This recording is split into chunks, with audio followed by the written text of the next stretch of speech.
Hello and welcome to the Console Gaming League. We've got a fantastic matchup for you between Inner Circle and Chaotic from the Contender tier. I'm your host, Salt and Pepper, joined by Sarge VKL, and really excited to get this game started. Both these teams have a little bit of bad blood, a little bit of maybe some toxicity in the messages, some calling out in the Discord, and they're both ready to kind of play this game and prove who is superior.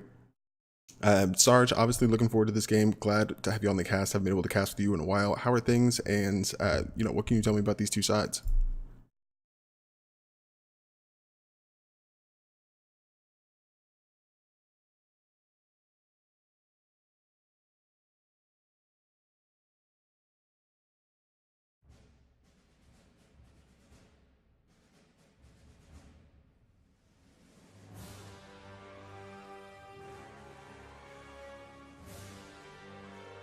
Yeah, no doubt about that. Actually, you may have to repeat all that. I don't know if I quite got you in there. Just one sec. There you go. There we are.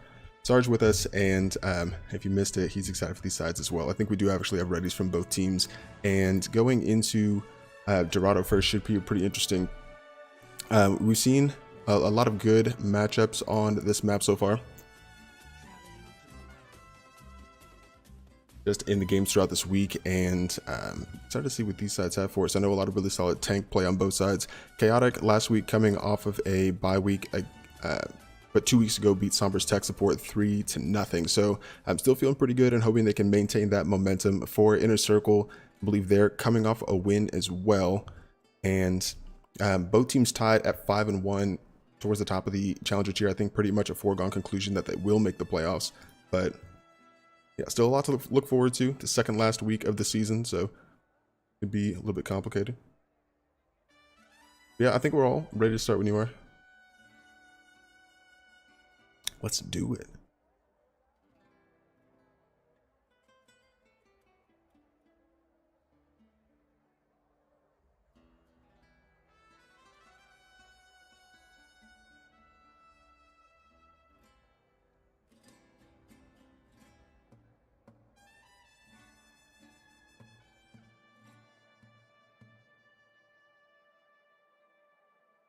No worries.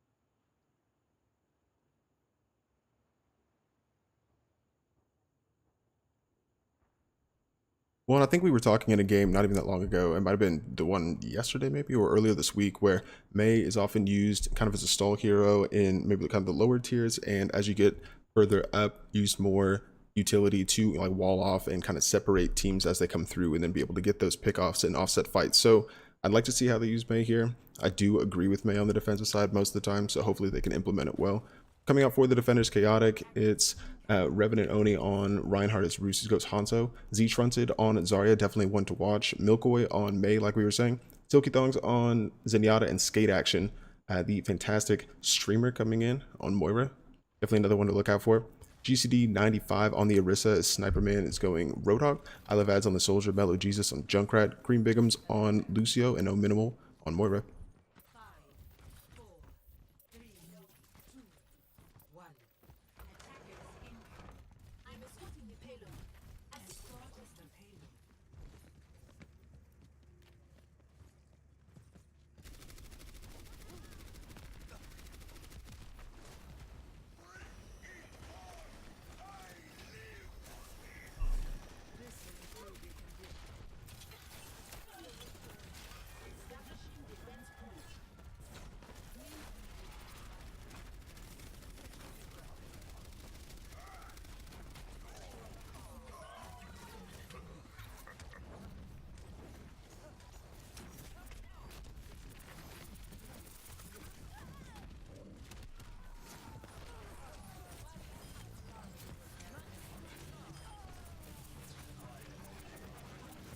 Yeah, Z-Trunted the standout in that one. It started swapping back and forth as the tank for each side went down, but Yeah, then the defense looked like they'd be maybe in a tough spot, but came back in and wrapped up the rest of those kills, and they come away with the first fight.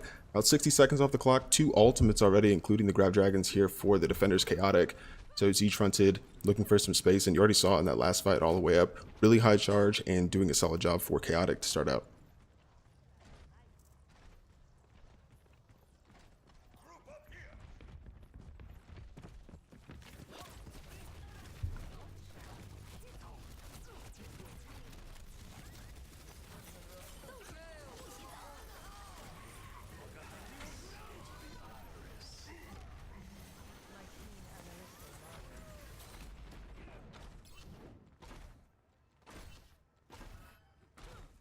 Yeah, the defense responded really well there to the attack coming in from Inner Circle. They just noticed it coming on the backhand side, kind of caught them in a difficult corner. And while GCD95 had a shield up for Orisa, just they couldn't stave off the damage. The grab came through. The Coalescence combined well, and again, Chaotic able to hold this choke point for another 60 seconds or so.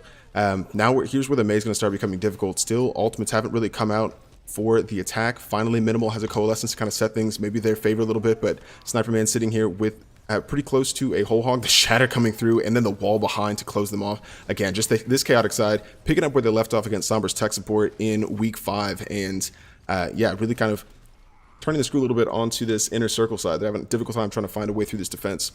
Mellow Jesus over to the Pharah. What do you think that can mean for Inner Circle on their attack?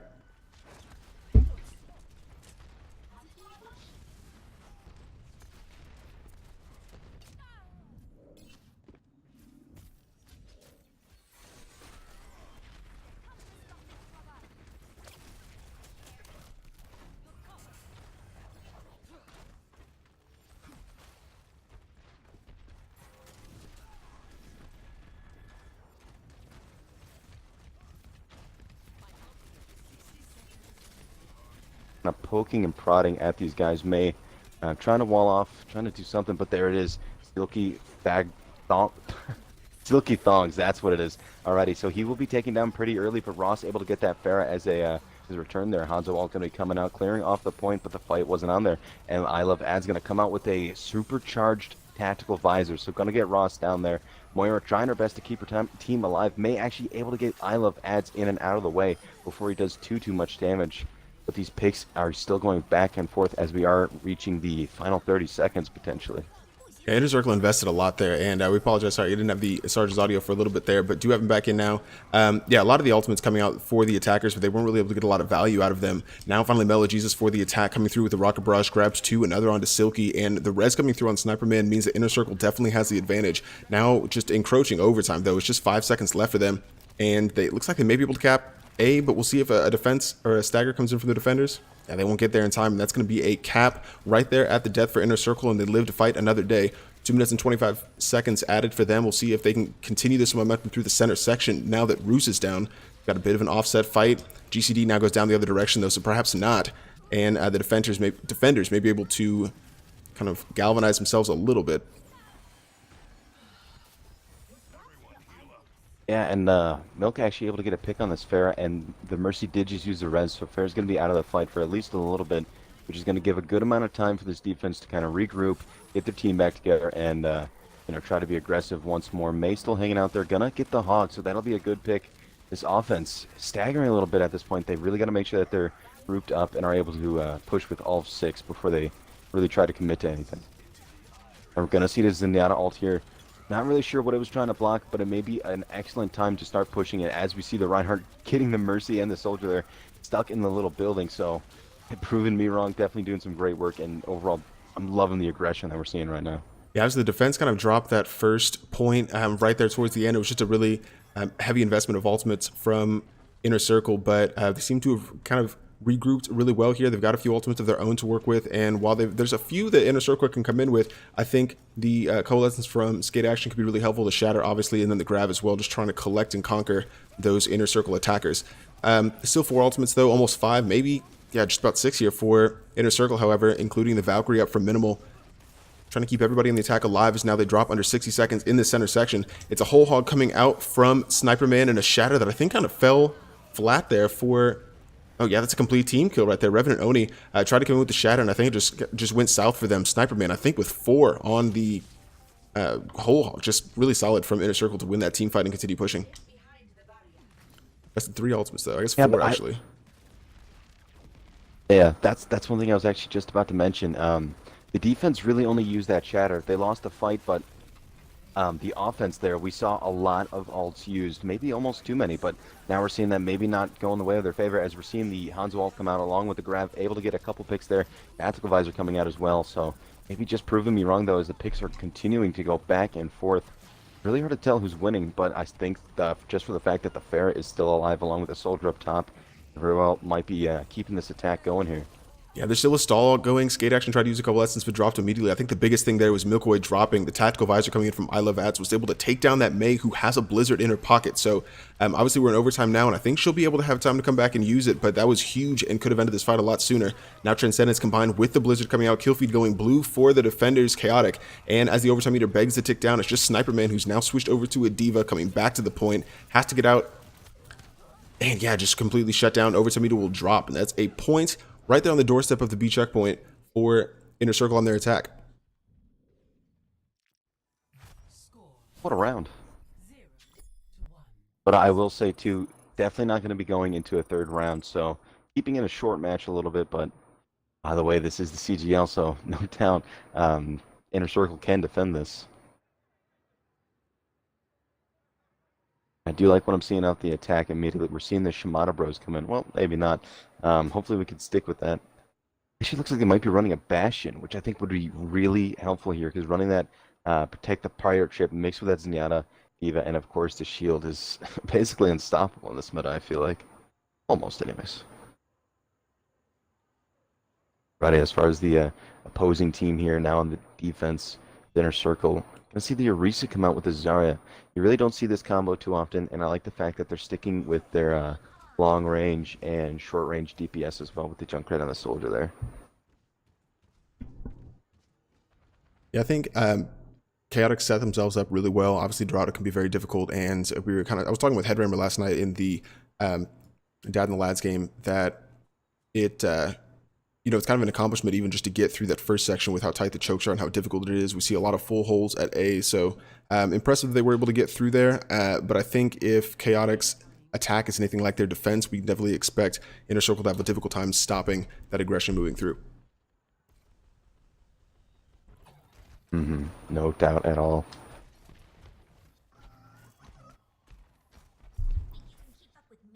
Alrighty, and of course we're going to be seeing these guys holding up top, kind of keeping the long range. So I don't know. I'm curious because GCD definitely is going to be sticking with this Orisa, and he's been doing that quite a bit.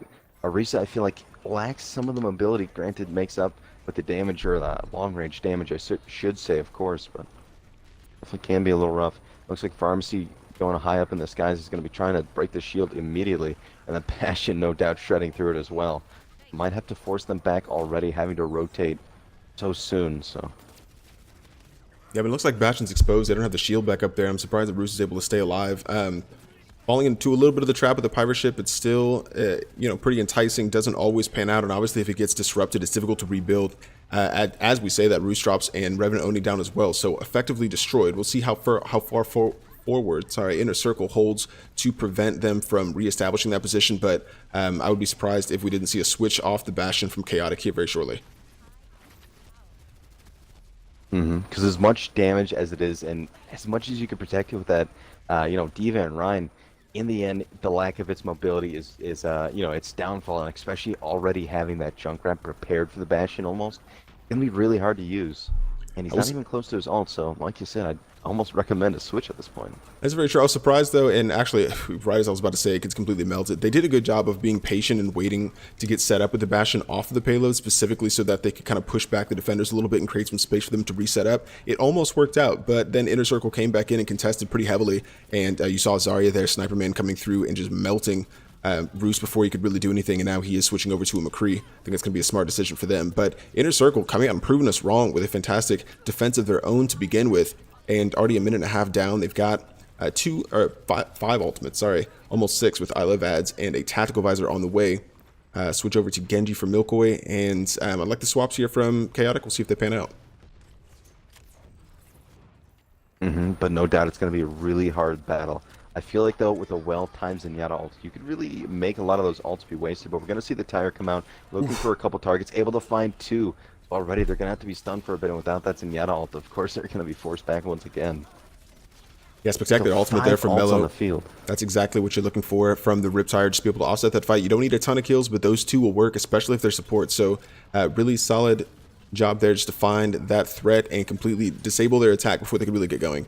Now with Supercharger out for GCD, just trying to keep everybody in inner circle a little bit further bolstered. Revenant drops his shield immediately and is taking a lot of damage. It looks like the attack will have to retreat. Trunted forced to use the bomb just to get the mech back. Fawn's in with the Transcendence, but I think it's just ultimates for the sake of ultimates coming out from the attackers. Shattered directly into the shield. Didn't quite maybe get as much value out of that, and here comes the ultimates the other direction. The defensive Graviton now out. Kills not quite dropping though for the defenders, and I think actually Chaotic may be able to weather the storm. But as I say that, now we're starting to wave in a circle, I think. Yeah, the Zarya in the end able to get a couple kills herself. Now under 60 seconds. You know, it's hard to say. I will, with all the swaps coming in from Chaotic, sacrificing some of their ults there. Here's what their plan is. Granted, they do have the Genji Blade on standby at this point. That's very true. But we're still seeing, yeah, we still have I Love Ads hanging on to that, keep saying holding on to the tactical visor. That's the word I was looking for. Tire going to be used here, looking for targets once again. Finds able two to get again. 2 kills again. This man is on fire. Just constantly able to disrupt so much from the attack.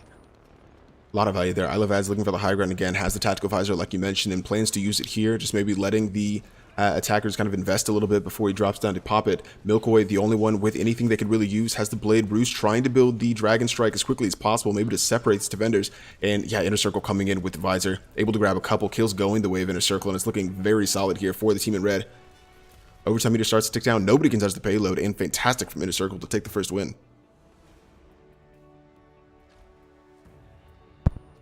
Inner Circle wins. Yeah, I mean, there's not much to say. It was just overall a completely beautiful defense with good ability to hold on their ults and wait until it was the perfect timing to use them.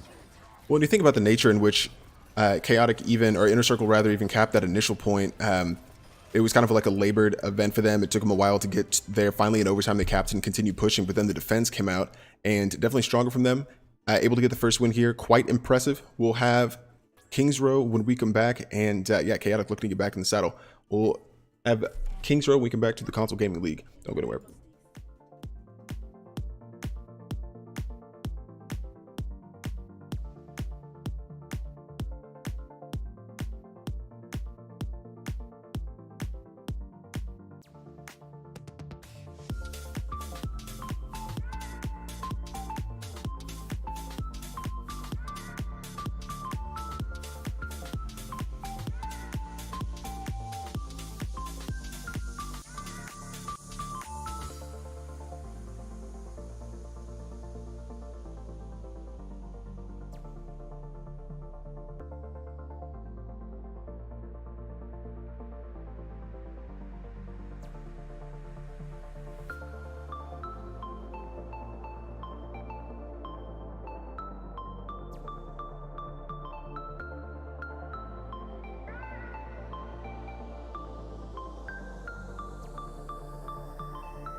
And welcome back to Console Gaming League. We've got Inner Circle and Chaotic from the Challenger tier. Inner Circle coming in with a very strong start.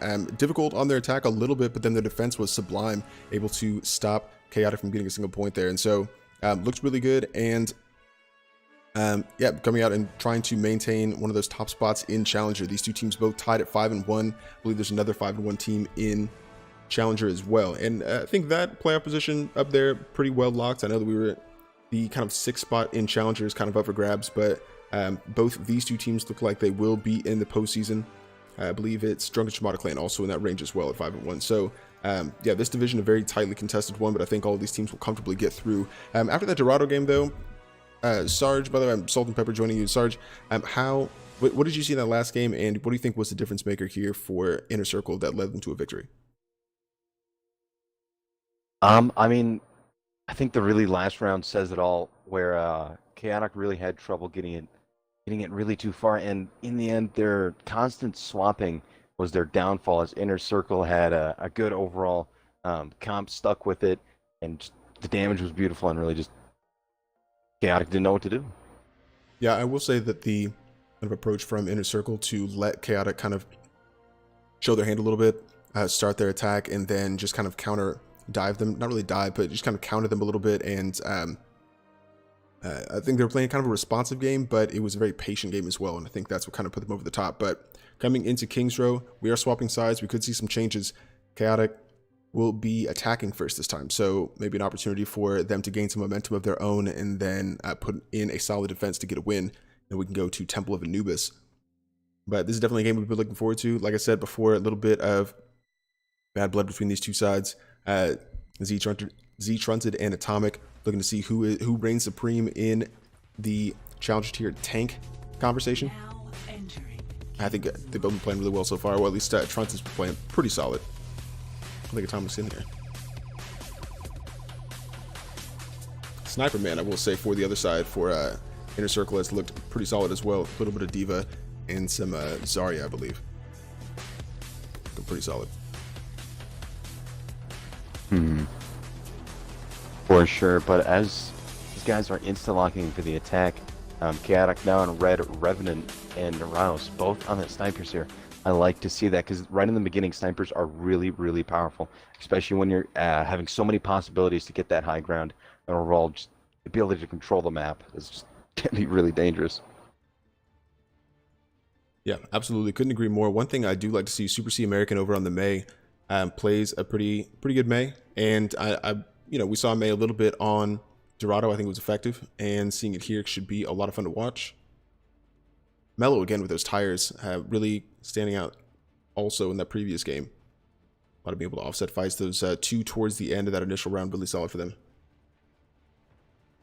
I guess second round, but yeah, Mel so far, I think he's been basically sticking only with the Junkrat, and I think he may have swapped to Fair just for a second, just showing how powerful he can be with these high damage characters that are use projectiles. And overall, the combination with May and Junkrat, just the close quarters, in your face damage and freezing is just, it can be so devastating for teams. Yeah, definitely. Interesting setup here. We'll see if Super C decides to move. It seems like an interesting spot for a wall, but probably a better May player than I am, so who even knows. I do like the sniper combo coming out. We'll see if Roos sticks with it. I don't know if the defense is really giving anything to work with around the edge. We'll see. Because looking at it now, I do realize that they have the Orisa Zarya combo, so they, other than I'd say mainly Lucio and May, they don't have much, as normally a Diva would really come in strong to go against these, the snipers. It looks like May's going to be holding back a little bit, so not really holding the choke there as I assumed that they would. Looks like they're still going to be trying to go for a wall. Ryan just barely really able to escape it as they're still just kind of poking and prodding at each other. Looks like Ryan's actually going to be choosing to go through Hotel with his team. Junkrat now realizing, of course, he's going to be prepared for that raining down bombs. Diva there to stop that, of course. Ryan in a little bit of a difficult situation, going to go for a pin. Just barely not able to finish it as the bubble will come in clutch, but there it is. Revenant on the Hanzo there, able to finish that up. Junkrat already with his tires, going to get Diva out of mech there. Now Ryan going down. Looks like that push is going to be stopped. It's just as I say that, both more ults coming out now, but the Mercy and Ryan are down, so they really got to pull out and make sure that they try not to use any more ults. Yeah, they're just kind of a kind of a bang bang thing there. Skate Action tried to use the Coalescence to keep Milkoy up, couldn't quite get it, and that's why we saw both Coalescence come out. And Mercy tried to come in for the res. I believe that was Sergeant Mikey, and drop there. So effectively ending that fight. I don't know if the res was, well advised with all the defenders sitting there, but regardless, Inner Circle able to hold a little bit longer. Now as this next attack comes through, Milkoy approaches point with the shield, has a shatter, just waiting for the perfect opportunity to use it. Maybe that shield going down, already made a few bubbles gone for Zarya. Oh my god, catches 4 people. Oh my god, Milkoy. Jeez. What an amazing play here from this Reinhardt. What timing finding that, and I think that's going to be a cap. Oh, it is for sure, and I'm curious of what these guys are doing. I feel like a lot of teams, and maybe their best interest is to really start pushing up as much as they can, making as much room as possible. So I'd imagine they're still kind of hanging back, still kind of analyzing the situation. Maybe even seeing if these guys are going to be using any swaps, which of course Ross will be doing on coming in on a fair there. Yeah, I like that pick. Farah definitely in the center section can run into some issues. I believe it was Kai was saying in one of the previous streams that Farah is good here with a lot of vertical space, but you can also hide behind a lot of these taller buildings. So very good Farah spot. Now as the Blizzard comes out trying to get away, I don't think it will actually catch anybody as Roos was the furthest back, but able to get kind of out of the danger area. Now it's a Valkyrie up for Sergeant Mike. You just keep everybody up. The rocket barrage from Roos will find Super C American, and yes, able to stay alive even with Superman or Sniperman on the McCree. Looks like the attackers still have some momentum. The payload continues to push, and they're doing a good job of creating space. Now with the Coalescence from Skate Action, it's a Coalescence the other direction. Looks like Zizzy? There we go. Using a Coalescence, but using it mostly in a damage capacity, not so much in a healing capacity. I don't know how much of, really how effective that was for them. Regardless, Sniperman and Mello able to answer 2 back, taking down the Pharmacy combo, and I think that will effectively end this push. Mello with a 3rd onto Skate Action, and finally Inner Circle can dig their heels in a little bit. Yeah, for sure, and I do like the fact that Sniperman was actually picked here, so if the attacking side can regroup, get together, and then push in, they can really take advantage of the fact that they're going to be down players. Well, then again, Z-Turn sadly was taken down, so he's going to have a second to regroup, which should, of course, give plenty of time for Sniperman to get in position with his high noon.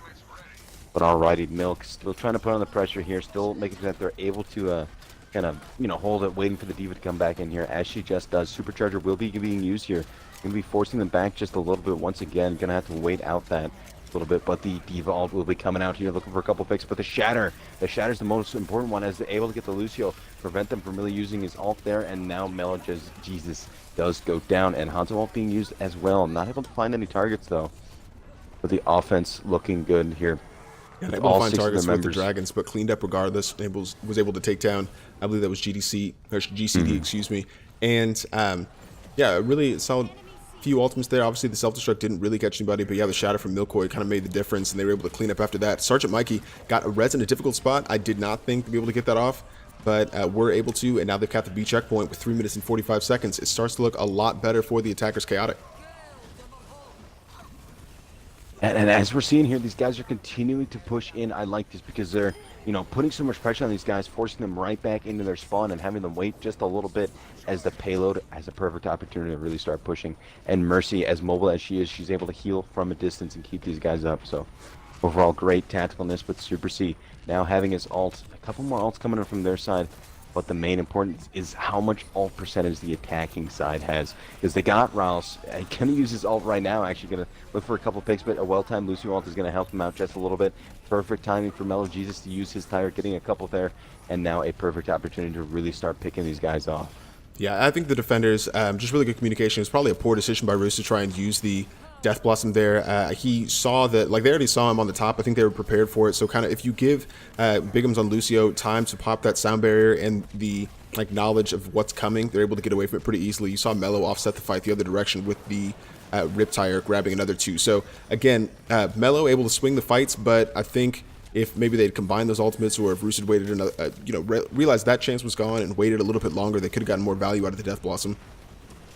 Still 3 ultimates for the attackers, though, including both tank ultimates. Z-Trunted may use a self-destruct here for them to initiate, but Revenant also has a Dragon Strike to do the very same. Just 1 ultimate for the defenders, including 0 support ultimates. So this will be the opportunity for Chaotic if they want to try and continue pushing a little bit further.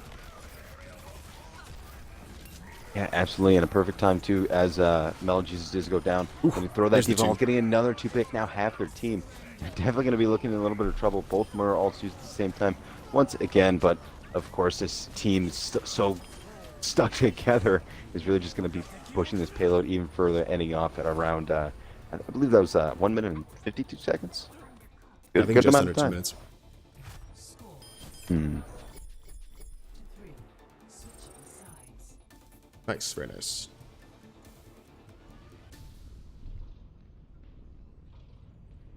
And I will say I'm loving the fact that a lot of the match we've seen a lot of Orisa coming in from GCD. I think he may have swapped off in the end there, maybe, but just the fact that he's sticking with it, and for the most part, it's working decently well. Do love some nice Orisa play. Things working out. Hopefully Super C. Oh, you know what? I know for a fact Super C is going to stay on that Doomfist. Super C, probably when I think of Doomfist in CGL, even dating back to OXC days, it's Super C who is right out there. Had an amazing play. I remember on Volskaya one time able to get over the top. So I need to commentator cast him by, or curse him rather by, jinx him a little bit, but definitely a fun Doomfist to watch. So I'm excited for that. But we'll see what Inner Circle can do on their attack. Obviously, it was a kind of a lethargic attack from them on Dorado, but they still were able to get through the initial checkpoint, albeit slowly. And Chaotic now, like we said before the game started, that if they're able to push all the way through and really get momentum on this map, then that might inspire them to have a strong enough defense to full hold here, or at least, prevent an Inner Circle from going into multiple rounds and tie up the series before we go into Anubis. Yeah, for sure. And I do like the fact that already we're seeing Cream Big Gums, interesting name there, but he's going to be going with the Widow. I'd imagine he'd be sticking with it because, you're going to have that high advantage. And actually, now that I look at it, they're going to be, looks like they might run a triple DPS. Actually, now that I think about it, they might actually swap off the Widow to another support, looking for the pick in the first couple seconds. Imagine Revenant being smart, using his Sonic Arrow to force that Widow down below almost immediately there. But alrighty, looks like these guys are going to be holding at the choke, making use of Reaper's powerful shotguns there, as they still kind of poking and prodding as this Risa hangs back a little bit before pushing, maybe realizing that they're going to have some type of good damage holding at the choke there. And I do like the fact that Mercy's going to be damage boosting that Reaper that I was just talking about as well. Now realizing that the Reaper's there, going to have to back up a little bit. These teams still kind of poking and prodding, as this Widow's still kind of trying to get into position and find a pick on these guys. Finally able to get Revenant in and out of the way. Mercy, of course, is going to get that res, but they're still going to be trying to push anyways, as they do actually get Mercy. Yep. Yeah.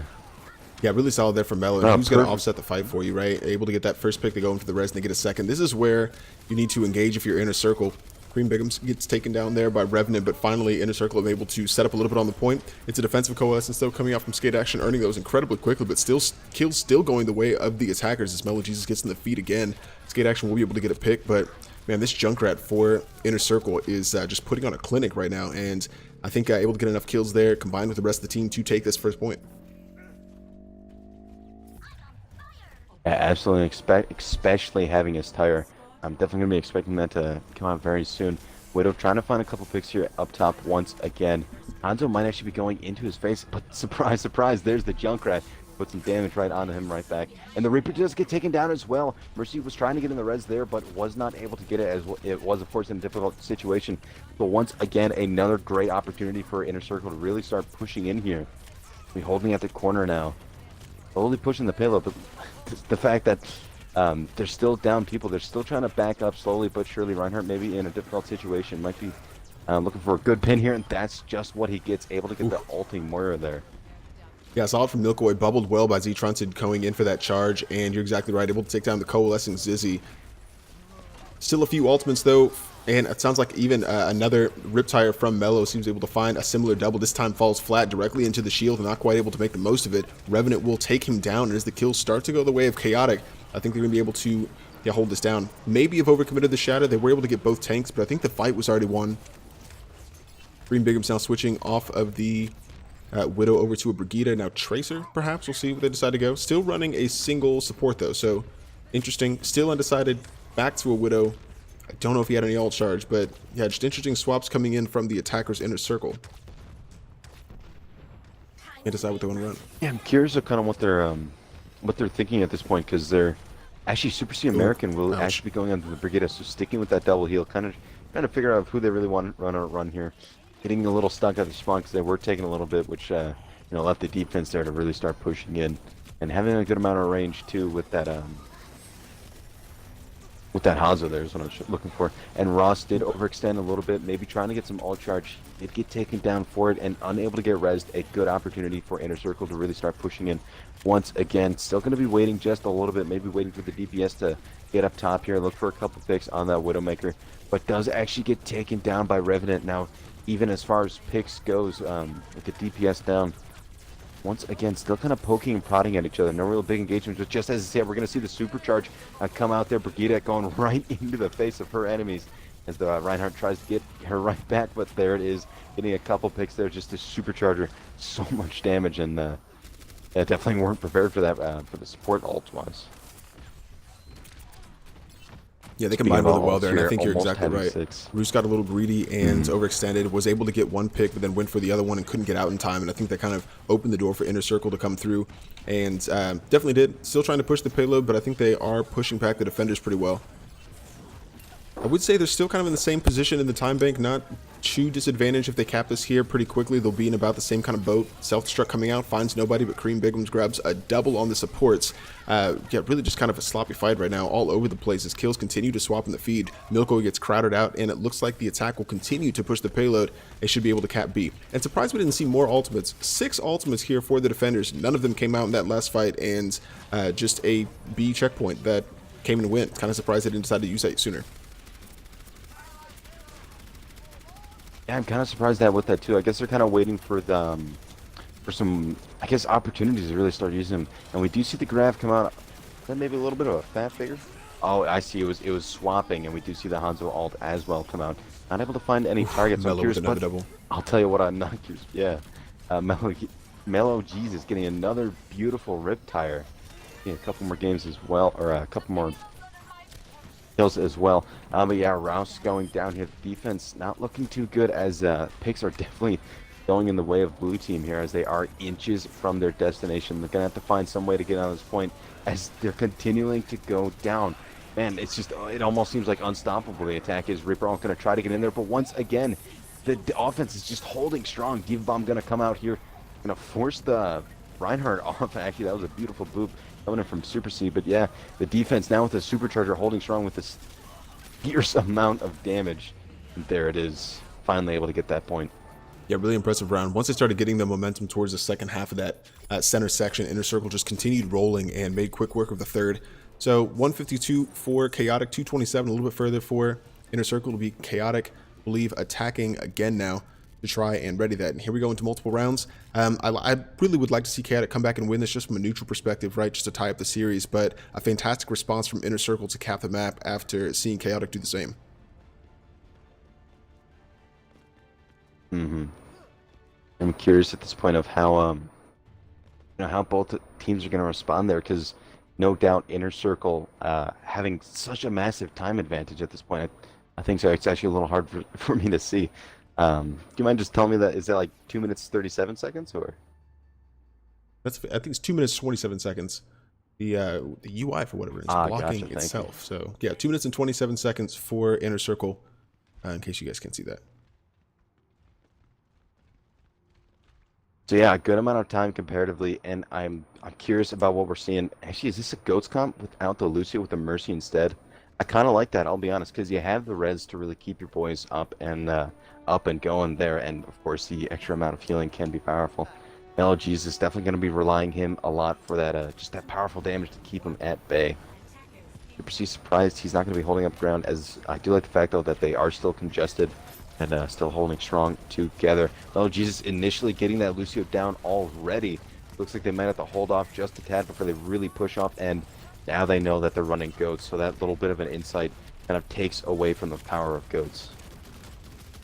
That is true, and also we've seen a lot of Ana run specifically to counter Goats because of how much we see it run. Probably about half the time at least on one of the maps, and Ana's really kind of coming to the fold as a result. But no Ana's here for either one of these sides. Finally, the engagement starts to go, and they attack the high ground immediately to take down Super C American. Skate action will drop as well, so it's a 5v5. But Chaotic still feels emboldened by their shorter respawn, looking to close out GCD on the point.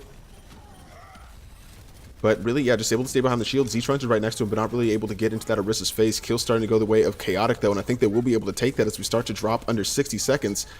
I think the linchpin here is GCD finally does drop. Mello able to get 1 kill onto Milkoy, but they still got a tank on the point, and Super C considers this a fight lost and will back off.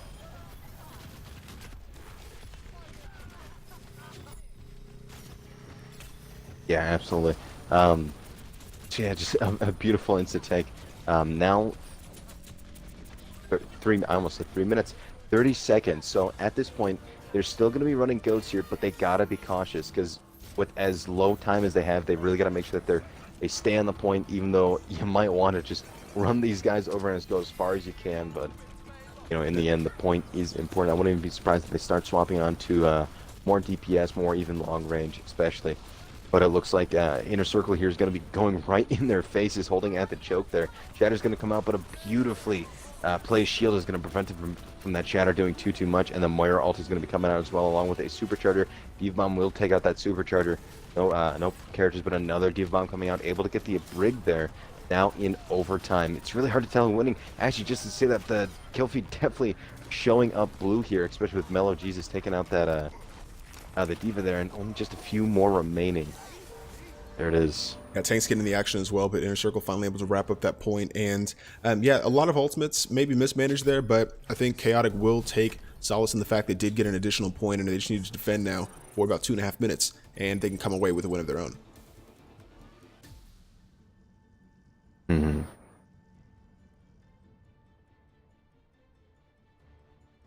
So not having to get it too far. I'm curious if they're going to run goats as well themselves, but they've been, you know, Inner Circle that has been sticking so much with the Orisa. Gonna stick with that.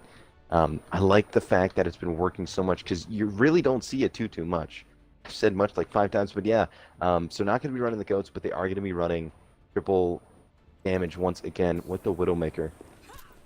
Cream Biggins, he's been doing some work on Widowmaker, but you know, I feel like at this point they may want to really stick with the support because you know, making sure that your team is up and it's so important in the you know, overtime and whatnot.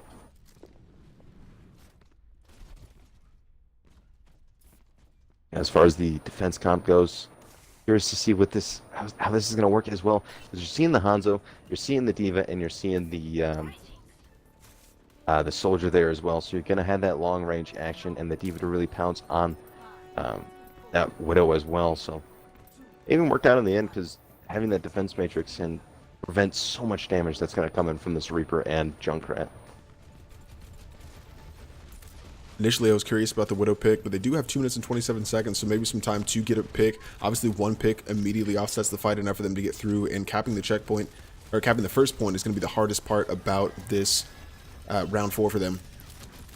Obviously, because it doesn't go much further after that, but you expect a really staunch defense here from Chaotic. This is the game for them right here. Basically, this round, their win or loss, dependent on how they perform on this defense. So looking for some advantage, and Cream Biggums, just patient, just waited, able to pick up Revenant. That's a big pick. I think Revenant kind of getting his number a little bit in one of those earlier rounds. That is a difficult res, Sergeant. I think probably everybody watching the stream almost probably shouted off their couch not to go for that res with Cream still sitting there. So that may just do it right there for Inner Circle on this attack with 2 really high value picks. We'll see if they can move on to the point. Z-Tron did now out of mech, and things starting to look good for the team in blue. Yeah, for sure. These guys, I don't even think they lost like a person at all. And just going back to the reds there, the Widow was watching it like a hawk. She was completely ready. So yeah, definitely good game sense there as the defense is trying to prepare here. I'm holding at the choke here, not really engaging just yet, as you know, that gives it a good opportunity to really take that point there. Genji swap coming in here, going to go up top. I'm curious what his plan as well, because they sacrificed a little bit of the ult, you know, ult percentage there. Going to be going in behind. So as this fight goes underway, we're seeing the Moira ult come out, both Moira ults actually, and I'm maybe looking for a shatter up possibility here, but the Diva ult going to be popped in the back. Now the defense starting to fall just a little bit. Soldier going to try to use his ult there, but does get taken down by a beautiful Tyra. Now 2 left. Revenant actually still doing some good work on Genji, getting a couple of picks there, but it's not going to be enough as they now are inches from their destination. Ooh, really impressive from Inner Circle. Honestly, I was about to say GCD should have used the supercharger sooner, but didn't even need it and able to wrap up there. Just clinical from them, and Inner Circle takes the game, improves to 6-1. Chaotic drop down to 5-2. Play of the game. Of course, you're going to be seeing Rouse on that Pharah. Overall, the high damage is ridiculous, and of course, a beautiful shatter in the end, which I'm almost surprised wasn't the play in the end.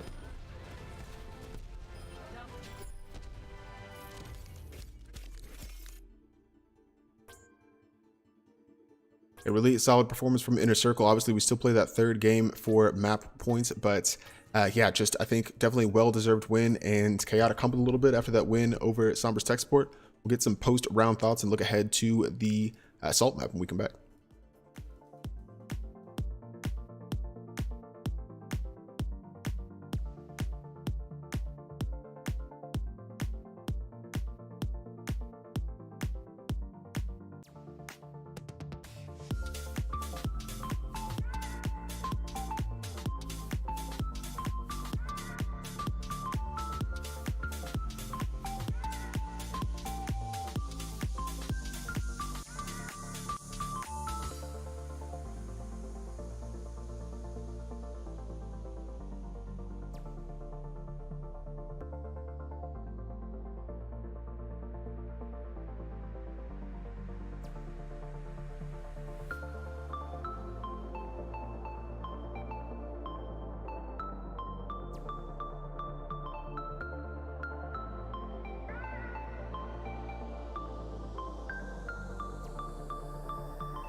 And welcome back. And the question of which team reigns supreme comes out. Inner Circle at 6-1 now, improving, doing very solid here. And check the result of the DSC game, but Inner Circle may find themselves at the very top of the division now after two strong performances. The Chaotic on the other side, I'm still looking for something out of this game. Obviously, map win's still incredibly important. And looking at the standings for both these two teams, I think, yeah, Inner Circle improves now to, at the very least, 18 map points at 6-1. Chaotic at 5-2 with 10 map points. So it really starts to shape up for them. But looking at the other side of the division, really just D9 and PCOW in that same kind of range. So I feel like they'll still be fine, but obviously missing out on the opportunity for a first round bye going into the playoffs. I'm your host, Salt and Pepper, joined still by Sarge, and we've had a really solid matchup so far. Chaotic has really good individual rounds, but can't quite get over the line there towards the end. What are you thinking from these sides, and what do you think we can see from Chaotic in Temple of Anubis? You know, Chaotic at this point, I could tell you, they know they lost, but they're still, I really hope that they're still going to be going for the win. I feel like in the end, though, what really caused them trouble is the fact that they were sticking with the triple DPS. I feel like if you just get that extra healer, it's going to help so much in the long run. Yeah, I can agree with that. I think that they did invest maybe a little bit too long. Obviously, the Widow offset a little bit for them and really kind of created some space, but I think ultimately not having a little bit more healing maybe cost them a couple fights. So you take the risk, right? Investing time at the beginning and see if you can get quick picks early and then kind of recover it later, or do you kind of weather the fight with strong healing throughout? And they went for the former and it didn't quite work out for them. So hopefully they can come back here and get this map win. Obviously at 10 map wins, anything kind of helps at this point with just the 2 weeks left. So they'll look to get it here. Inner Circle looking to sweep after all the conversations back and forth in Discord. I think they're going to feel really good about this win.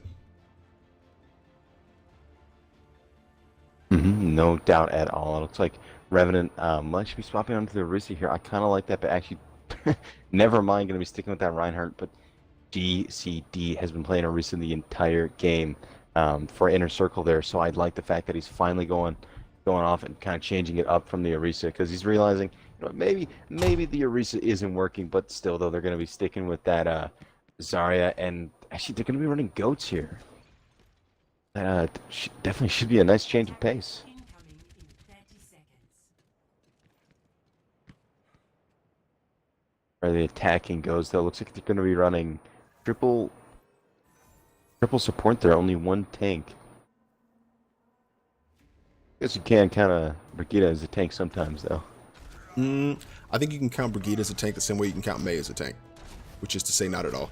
She does have a shield, but I don't know if it's going to be too helpful. I think that I think with this comp it's going to end up being, I don't know, maybe a little bit tough. It's going to be Revenant's going to be kind of the bread and butter of this comp, and if he falls, I think the rest kind of go down like dominoes. But definitely looking for the surprise. I've been proven wrong before, and I'm sure it will happen again. Coming aggressively around the attacking left-hand side, though, seeing they get some space. Revenant caught out immediately and stunned. Tries to go in for the pin, hits the pillar, and the attackers still haven't advanced through that doorway, so they may find themselves in a tough spot because Curry is on the Brigitte. So I very well could be wrong there. GCD will drop. Revenant able to get his opposite, and now a bit of a bloodbath in this channel. Still the numbers favor the attackers in this corner, but they haven't really moved out yet.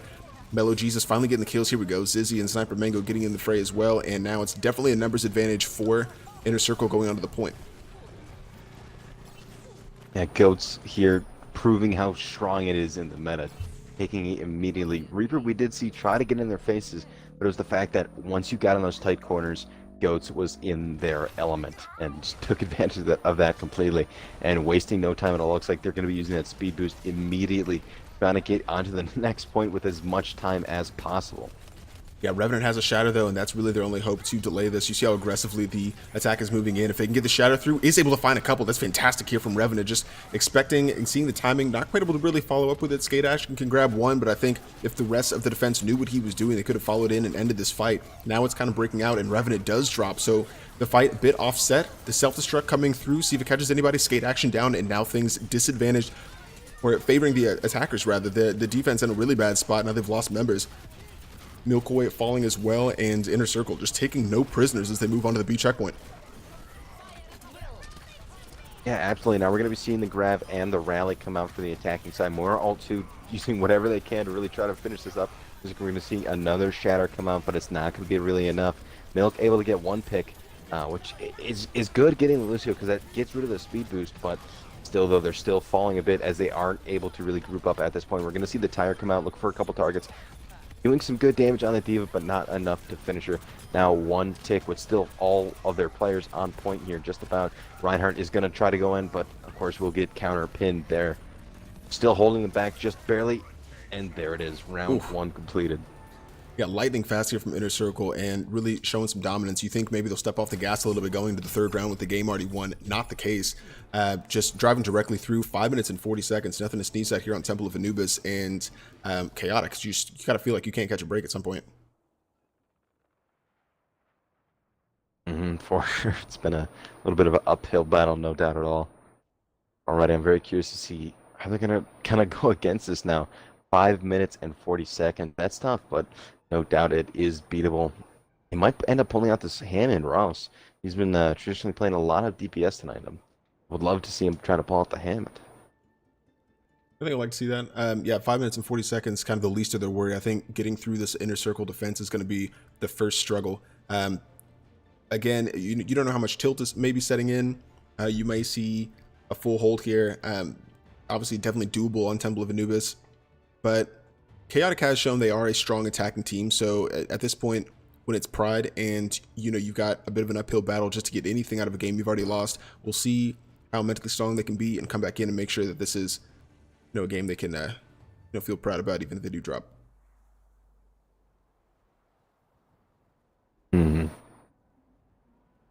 It looks like taking a page of the Inner Circle's book, Chaotic is actually going to be running Ghosts himself here, and I do like that, especially because they're going to be going against Mellow Jesus back on that Junkrat, and I Love adds onto that, McCree there. It's going to be good stun, as they are both kind of, crowd control characters, but we're curious to see if Chaotic in the end can really do some work against these guys.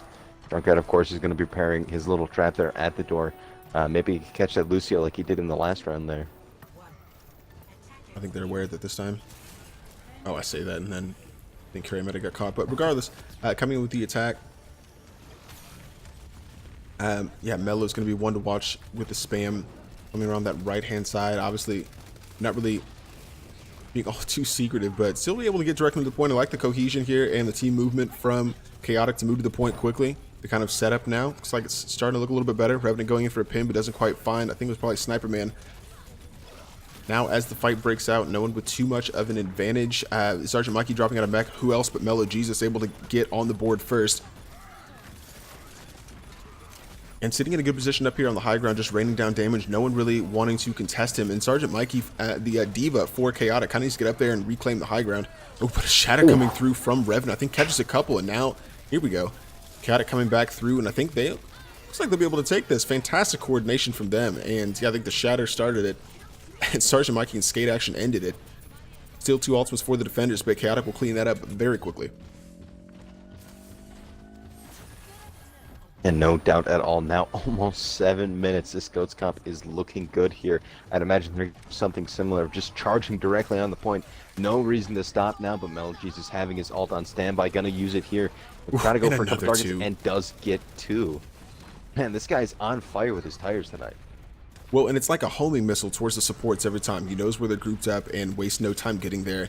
And that's what's been offsetting the fights for them. Mellow Jesus, not really saving fights per se, but I think definitely leaving the final statement on those fights, and has been an asset for this Inner Circle side and a very good reason why they've won this game.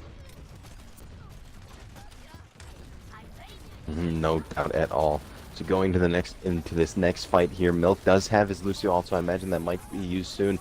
And there it is, and a grab as well. Diva Bomb, so many ults being used at this point. Looks like the Diva Bomb will be taking the cake, getting 2 picks there.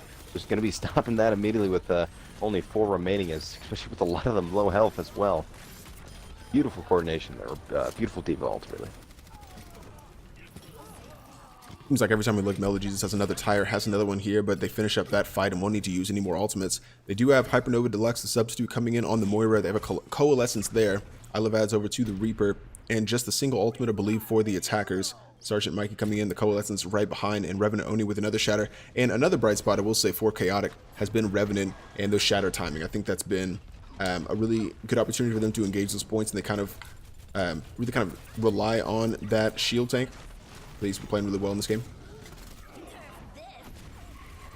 No doubt at all, but we're going to see that tire and we're going to see the bomb come up, but I think the tire is really going to take the cake, able to get Revenant in and out of the way initially, so it looks like this push might be stopped once again by a tire. Yep, and there goes the kills again in the feed. Melodies able to add another one with Sergeant Mikey after GCD drops that Diva out of mech, and it's going to be another hold here for Inner Circle. They continue to look good, man. This is when you want to catch this kind of form. Obviously, they came into this game at 5-1, but still looking very sharp. And if you were, looking at playoff teams, this is going to be. I'm really excited for the Challenger Tier playoffs. You think about Chaotic, who have been playing well, honestly. DSC, Inner Circle, and then on the other side, D9 and PCOW. Those are some juicy matchups. Definitely ones you don't want to miss once the playoffs start here in a couple weeks. And no doubt at all, but I will say Revenant kind of peeking up a little bit. Does take a lot of fire from the Junkrat and the Orisa. Gonna have to be backing up just a little bit. Maybe he was looking for some alt charge, but it looks like he's going to be grouping up with his team here, using the rally and a fair swap coming in from Milk. So I do like that for sure. Hopefully he can make sure he gets enough heals. There's no doubt that Orisa, McCree, and Diva will gonna have the eyes on them. But it looks like now with the rally shield, they're going to be start inching their way in. Shield is going to get taken down by that high damage supercharger. So only down once again now, just below 4 minutes. They're going to have to go back once again, I feel like, with their team. Evilmom going to come out, not able to find any targets, but does clear them out. So Yeah, I think maybe just there to discourage a follow-up. It didn't really find anybody, but did force the attack back. Melo Jesus about to have yet another tire. And yeah, Revenant getting caught out there didn't really do the attack any favors, but still 3 minutes and 28 seconds. Obviously disadvantaged in the time bank at this point, but looking for obviously anything, and they can turn this back around. They just need to be able to have a little bit of time left on the clock when they cap, if they cap.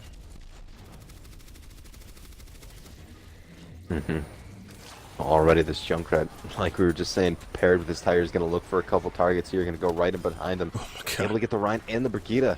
Man, it's just the ults that we're seeing are just so beautifully used coming in from the Orisa, just the Inner Circle as a team in general. Yeah, Melo Jesus making these tires look easy. Don't get it twisted, guys. I'm obviously trying to play Junkrat. Those tires can be shut down so easily, and he's making them look invincible, just tucking into some good areas and finding crucial targets. So, yeah, definitely appreciating the work put in by Melo Jesus here on the Junkrat. For the other side, Milkaway now has a rocket barrage and could use that to maybe kind of offset one of these fights, but they'll have to get Sniperman out of mech first. And obviously, I love ads plus the Zenyatta. Like it doesn't. It's not easy to play it fair against this comp, so hopefully Milkaway can get kind of find the exact opportunity to use that barrage to its greatest effectiveness. Hopefully combined with Revenant Shadow, we'll see if they can get the timing off. Yeah, I will say I like the fact that they're changing the pace a little bit, going on to the left side here. And the Fair was able to get in there for a barrage, and Rouse getting a headshot of his own, but the Shatter's going to come out, keeping these guys onto the ground. Diva Bomb is going to control them just a little bit, but Diva being one of the only people standing at this point. Looks like they're finally going to get the objective here with every single one of their members ready on the field. Actually, just to say that Mercy was taken down there. The team now grouped up, ready to push again, with leading in with the Zenyatta ult. The Hanzo ult will be used, but the Zenyatta ult, of course, keeping them alive there. Kure trying to get in the back of them, was taken down as well. Pix going back and forth, but I feel like spawn advantage in the end will take the defense to win again, or win this fight again. Yeah, I would agree with that. And one thing I will say, Melo Jesus was sitting outside right as they started to take percentage on the point and just waited for the rest of the team. Obviously, we were talking about this Junkrat a lot, but he hasn't been playing very well. And just waited. Everybody else came through, and then they were able to kind of offset those. They still have ultimates to use, too, so impressive there. They were able to get Sergeant Mikey was able to get the res on the Milkoi, but I think that fight had already gone. So Chaotic now kind of running out of resources, 60 seconds to go and no ultimates. Revenant will have another Shatter coming up, but I think they would have benefited from combining the Shatter and the Rocket Barrage instead of using them both individually. 100%. Another tire coming in from the Junkrat, not actually able to find any.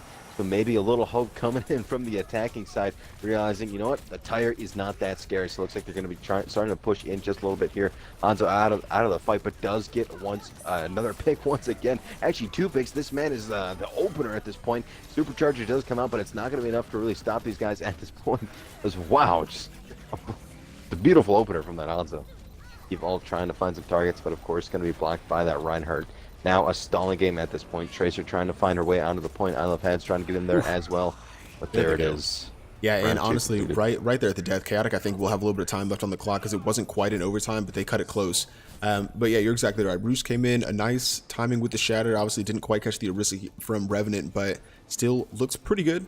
And finally able to break through that just staunch inner circle defense. But definitely the work cut out for them. 60 seconds to try and take A. Obviously, they were able to do it last time, but right up against the wall here, it could be a little tough. But you've got to give it to Chaotic for forcing these extra rounds in both King's Row and in Temple of Anubis. Mm-hmm.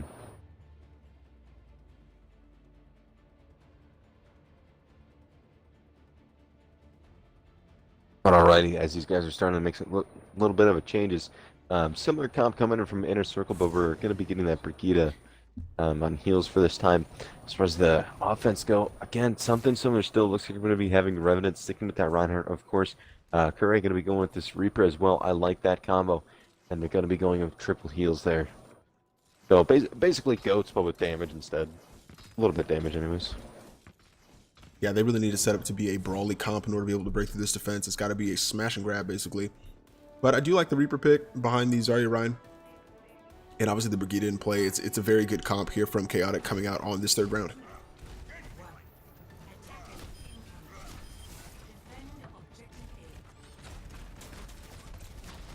Alrighty, so these guys showing that they can be coordinated, going to be grouping up together, of course. And it looks like they're going to be going down mid here. Hanging out on the door just for just a second. Of course, they're going to be going out because realizing that the Junkrat is absolutely throwing bombs every which way. He was going to be taking the high ground here. Now it's an absolute brawl fest. Ryan going to go in for a charge. Not able to finish the Diva there. Has such health there. But it's still going back and forth. I'm surprised no real picks just yet. But Revenant with a Shatter already going to take down that Brigida. And Hyper now going down by Ross there. Tyre going to be coming out, but I don't think it's going to be able to do enough. Blocked by that Reinhardt there. Moira coming in. To make sure that the team is plenty heals. Only the DPS are to really stay here just for the second. Oh, man. Yeah, I mean, go ahead. Really impressive here from Chaotic. Revenant for me has got to be, at least for the Chaotic side, my Chaotic MVP. Doing a really solid job and earned that Shatter so quickly to be able to tip that fight their direction. Skate action right there in the mix as well has been really solid for this side. And even with just the 60 seconds, Chaotic able to get into the point and get something out of this. So even though in round 4 it's going to have to be a pretty long defense from them, I like that they did get that tick quickly. Nice coordinated attack, and they were able to get into space. Yeah, for sure. Now these guys using that speed boost, getting their way in. Got another Tire coming in, and combined with the high noon, that's going to stop it, I think, because only 2 people on the point into overtime. I think, I mean, it's beautiful ults there. Yeah, that'll just about finish it. 6 minutes. Yeah, very solid there from Inner Circle, using their ultimates and just shutting that down before it got started. Again, Chaotic only had the 30 seconds, so what can you do? Still, I think they did as much as they could, given the time they had to get the point at A. But Inner Circle has a lot of time, and it did not take them long in, was it King's Row round 4?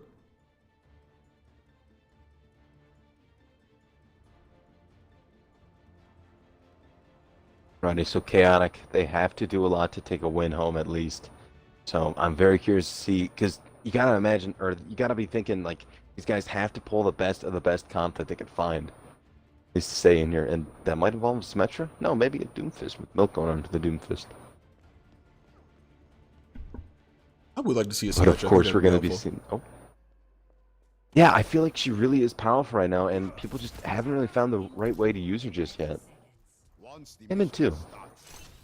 Oh yeah, I mean, still relatively new, and I played maybe a couple of times in comp with a couple Wrecking Ball players that have been pretty interesting, but yeah, I think you're exactly right. People still trying to figure out exactly what his utility is and how to use his kit most effectively. But of course we're going to be seeing that Goats comp coming in from the attack there, Inner Circle. You know, they've been basically running it all night, and it works for sure. So they could very well make a quick round of this. Interesting enough, they're going to be going left side here, which is exactly where the Junkrat is going to want them to go. Just a tight corner and just the perfect ability to, you know, rain his bombs down there. Looks like Goats might actually be pushing them back a little bit. Reinhardt's going head to head. Both got knocked down there. Junkrat still throwing bombs into the mess there. Doomfist trying to get in the fight as well. Revenant does actually go down, so that'll be a rough pick if they can't, Yep. res him there. Tire already going to be coming out looking for a couple targets. Actually, Curry does get taken down along with the Mercy. Not looking too good for the Doomfist. Going to be pulling, or for the defense, going to be pulling back to the point here. And it does go down as well. Yeah, the Inner Circle really starting to clean up. Just a couple members left for Chaotic on the point. And I think it will be Inner Circle able to cap this here in just a second. Here they start earning percentage and already going in for those staggered kills to have a little bit more momentum as they go into B. But Inner Circle making very quick work. You're exactly right. Curry on the Junkrat kind of made it difficult for them coming through that attacking left-hand side, but able to get over the line. And I think taking Revenant down was influential for Inner Circle in continuing that attack. Now at this point, playing for a draw at least. Moira's going to be using her ult, keeping a good amount of sustain for her team to really start pushing and engaging here. Lucio will come in as well, but they did get booped and bopped and split up a little, but not before they were able to get Curie. So good pick there, and again a perfect opportunity, but does get Nice shut shatter from down by Revenant. that shatter. Very nice from Revenant, able to catch a few more with the shatter. And again, it just has been influential here for Chaotic. Found some really solid shatters and earns it so quickly. He's already 50% to another shatter. Milkboy getting a couple in the feed as well. And yeah, solid defense there from Chaotic to clean up that initial round. Still 5 minutes to defend, but that at least that first defense has to feel good. And no doubt at all, and definitely looking good on the ults. You know, like you were saying, Revenant just used his and already has it again, and no doubt Curry is going to get his very quickly, combined with the other 3 ults that they already have on standby. Looking at the 2 there, they have the Shadow and they have the Diva, but I imagine that they're going to be using that very soon. Looks like might be making a different path. Nope, they'll be going down the mid anyway, starting off with the Diva ult there. Looked like it may have actually gotten booped there, so it didn't really go to the end there. That was interesting enough, but does get Revenant there. Monkey going down as well. Going to see the graph come out, but at this point, it's not looking too good for the defense as they are starting to get split apart now. Yeah, Milko getting crowded out. Roos, I think, will as well. And as the members start to drop here for Chaotic, Inner Circle just needs that single tick, and it's starting to come up. Revenant back in, uses the shadow, catches a couple, but drops regardless. GCD doing a solid job on the Reinhardt to get action with a last gasp coalescence to try and make something come happen. But yeah, Curry trying to come in with the tire. Won't happen for them, and Inner Circle takes this 3-0 victory. And real quick, I would like to point out at the end there, a beautiful play coming in from that Zarya. I love ads. She threw her grab at the top of the map there, at the top of the statue, to hold the Mercy in place. That was 100 IQ play, or sorry, 200 IQ. Yeah, Melody is getting in the play of the game here. Really solid all the way around from Inner Circle, and I definitely think they earned that 3-0 victory. I will get some post-game thoughts and look ahead to Week 8. We come back.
Congratulations to Inner Circle for the 3-0 victory over Chaotic, improving to 6-1, and I believe now 19 map points in the Challenger tier. Make sure that's correct. Yeah, 19 map points for Inner Circle. Impressive from them, and really good opportunity to get over 20, which would be impressive in a very tight Challenger tier. Chaotic back to the drawing board. I still think they're in a good playoff spot, but it'll be really up to their next week game to see if they can cement that position. For Inner Circle, they're up against PCOW next week, another really strong team in this division. Chaotic against D9, so back-to-back really important games here for D9 for Chaotic, and hopefully they can get over the line there. But we do have a Carbon tier game coming up directly after this, a doubleheader. So before we get into that, really quickly, Sarge, just your post-game thoughts briefly before we get to that doubleheader. They've been waiting for us, so we're excited to bring that game to you as well. But yeah, just final thoughts from this game. Yeah, I mean, in the end, Inner Circle showed how powerful of a team they really are, making a lot of interesting and unique team comps. In the end, taking the cake. And Chaotic, I don't know, I feel like in the end, a lot of it was staggering. Overall, maybe needed to group up a bit more in some of the matches there. Yeah, that's true. And I think that there was a lot of individual effort as well. Obviously, we talked about the Junkrat Mellow Jesus for Inner Circle that was able to offset fights, and really, to win those fights, you only need the one kill. So just showing they can get it done, and really impressive.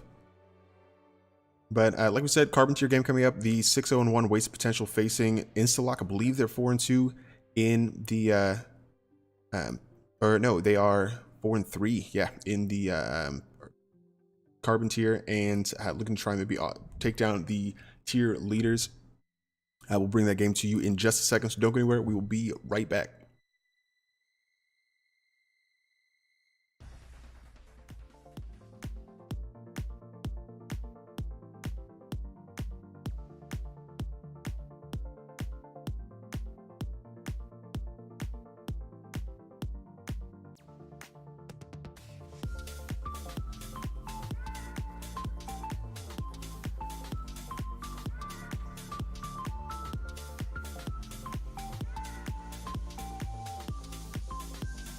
Swaps here from Chaotic. We'll see if they pan out.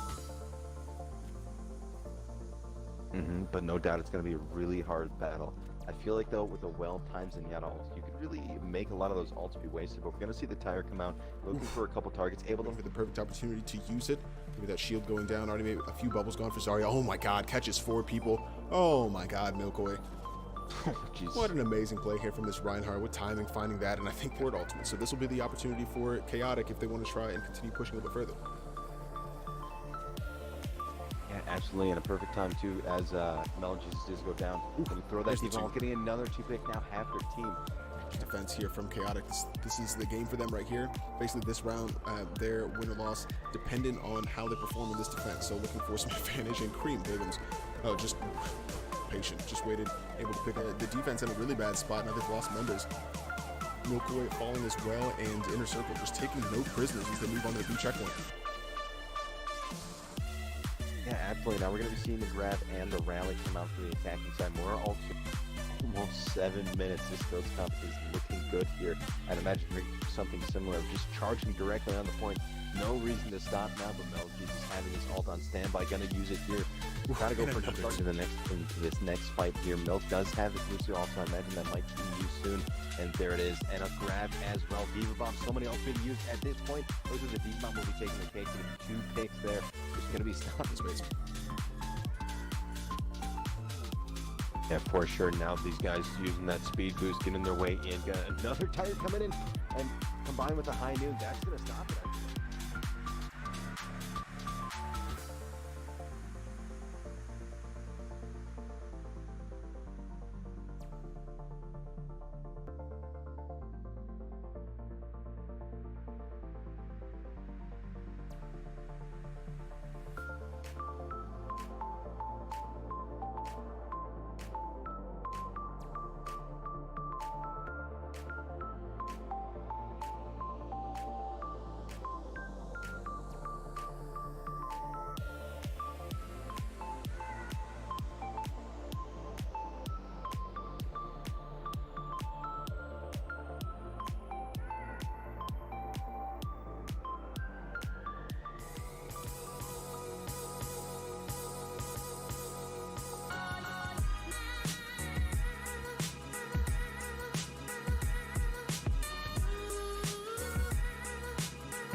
Hello and welcome to Console Gaming League. At the second of a little doubleheader here on a nice Saturday night from the Carbon tier. Wasted Potential still undefeated all the way in Week 7, 6-0-1, coming up against Instalock, who I think I misspoke earlier, 2-4, but definitely a team that they kind of got off to a difficult start and I think an 0-3 record, but then coming back in, got 2 quick wins up to 2-3, and then kind of maybe in the playoff hunt, but then dropped another game last week. I think that was too unacceptable, and so yeah, now 2-4, and maybe playoff hopes a little bit shot, but an opportunity for them to kind of maybe blemish the perfect record of Wasted Potential here in this Carbon tier. I'm your host, Salt Pepper, joined by Fallen Potatoes. And Fallen, what can you tell me about these teams? Obviously, we're excited to get into this game. I know that you've casted these teams before. You know, what do you think we can expect to see? I mean, Wasted Potential are definitely ahead of the game. Like, they're in Carbon tier, but they've won every single match they've faced in all these up to this 7th week, so they're definitely going to be packing some punches. But I have actually had more experience than just streaming Instalock. I've actually played for them back when they was under their old name, and I mean, between now and then, they have seen a lot of improvement with a few roster changes, a few captain rotations and stuff like that. They have been on the up, so hopefully they've been on the up enough that they can come away with the win. But it's anyone's guess at the end of the day. Yeah, too true. They still do have 8 map wins, so you know, you get a win here, and maybe Munchies drops this week, and it starts to look maybe a little bit possible, but could be a little tough for them. Regardless, both teams are ready to go, and we are going to Dorado first. A solid payload map that's proved to have a lot of entertaining matchups just throughout this week already, so definitely excited for a Dorado deadlock. Wasted Potential defending first, and Instalock will be able to take a lot of positives from at least capping the first point, but being able to cap and complete the map on their initial attack, I think, is going to be huge. Wasted Potential looking to put in a very strong defense, so we'll see which side we get here.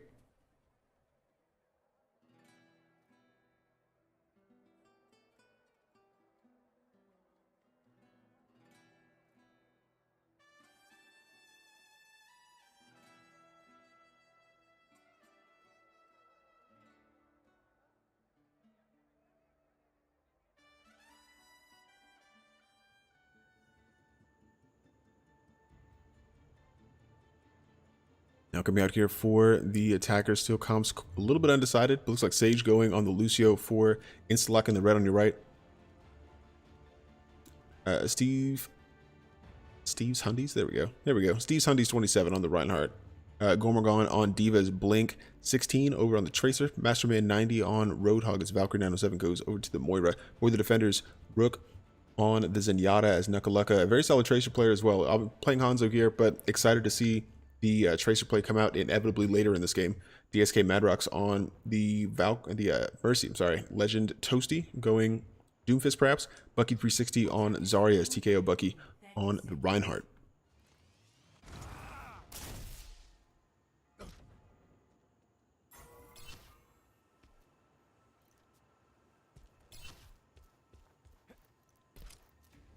like these comps so far. The attackers have a pretty standard set here. I like triple tanking with the Moira Lucio. They got Blink to try and cause a bit of disruption. Oh, actually switching over to a Brigida now, so very much a brawly comp, and I like that from them. Solid goats.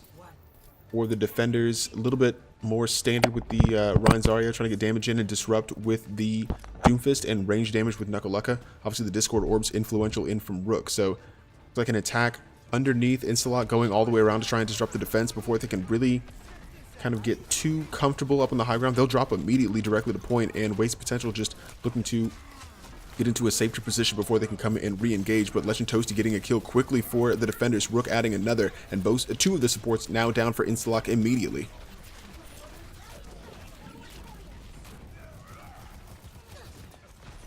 Yeah, interesting approach for Wasted Potential. They just were completely content not to take that fight on the high ground, drop down, invite the attackers to come back down to them, then picks off those kills. Bucky gets another one on Gormogon, and yeah, it's difficult to tell who really has. Yeah, I think Wasted Potential just kind of crowding out Instalock currently. Blink switching over to a Pharah. I like that switch, maybe getting a little bit of damage over the top, but Wasted Potential still look like they're holding strong. A minute off the clock, and the payload starts to move underneath this initial choke point. Nice direct from Blink. Fallen, what are you seeing out there? I mean, going off of the start, Yeah, the Instalock tactic of going like all the way around on the flank and getting on that high ground to full space potential off was a solid plan. But when they jumped off, I feel like that's where they began to lose it because you had Masterman on that Roadhog stayed up on that high ground, which if he was down in the fight, he could have probably drawn some aggro away from his supports, which could have turned that initial push in the favor of them. Also, though, impressive from Instalock, able to cap that point with very little difficulty. I think Blink 16 on the Pharah causing a lot of issues. No hit scan for the defender's wasted potential, and so we had Blink on the stream here a little bit and just able to keep raining down shots largely uncontested, and was able to get a few picks that way. So definitely diverting the attention of the rest of the defense, and unless they switch to a hit scan, they could really run into some issues with this Pharah. Finally, Nuckalaka starts to get a little bit of damage in, but getting healed just fine, and I don't know if the Hans will be able to focus enough damage into this aerial threat to really make a difference. 84% already to a rocket barrage, and still just nobody worried about the Pharah up in the air.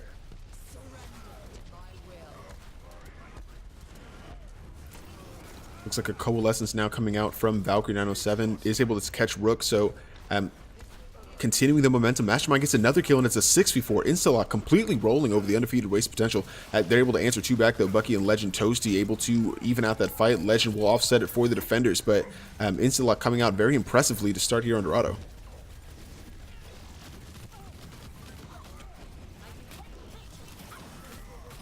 So a lot of ultimates building here. Coalescence on deck here for Madrox. 5 ultimates for the defenders and 3 for the attack. Everyone sitting here in a good position. And yeah, it's Legend Toasty still trying to get in on this Pharah, but just calmly gliding out of the way is Blink, and still not a lot of threat from wasted potential on Blink playing the Pharah. It doesn't really make much sense to me.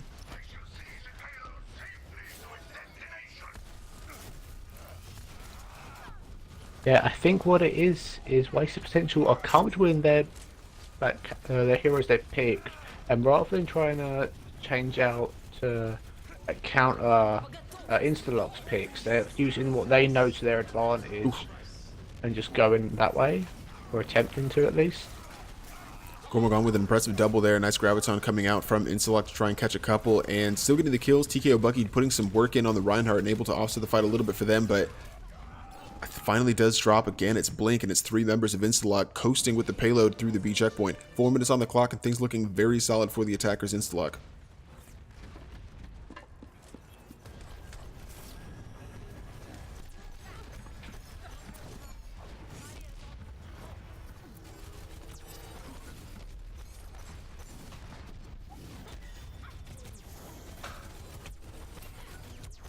Rookie on the Zenyatta trying to get a little bit of damage through for wasted potential. Discord Orbs Abound. Sage switching over to the Ana for Instalock. And still the Pharah a problem. Knucklehead switches off the Hanzo to a Reaper. That seems like a step in the wrong direction, honestly. Still no hit scan for them. And yeah, Blink completely just able to run rampant here above the fight.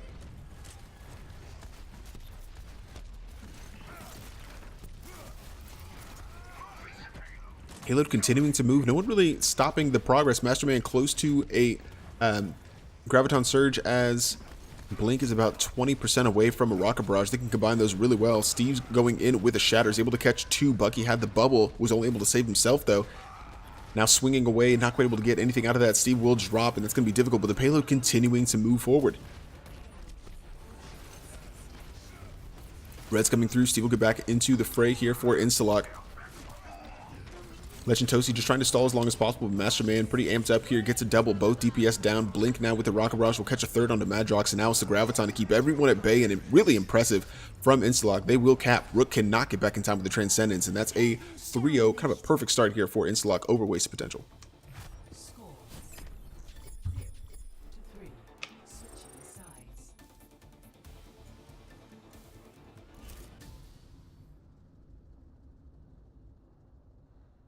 Like we said, impressive start here for Instalock. Wasted potential have been in just unrivaled, really strong side in the Carbons here throughout this entire season. Haven't really skipped a beat, but maybe slightly tripped up here. We'll see how they respond on their attack, but Instalock in a very good position to take an early lead in the series.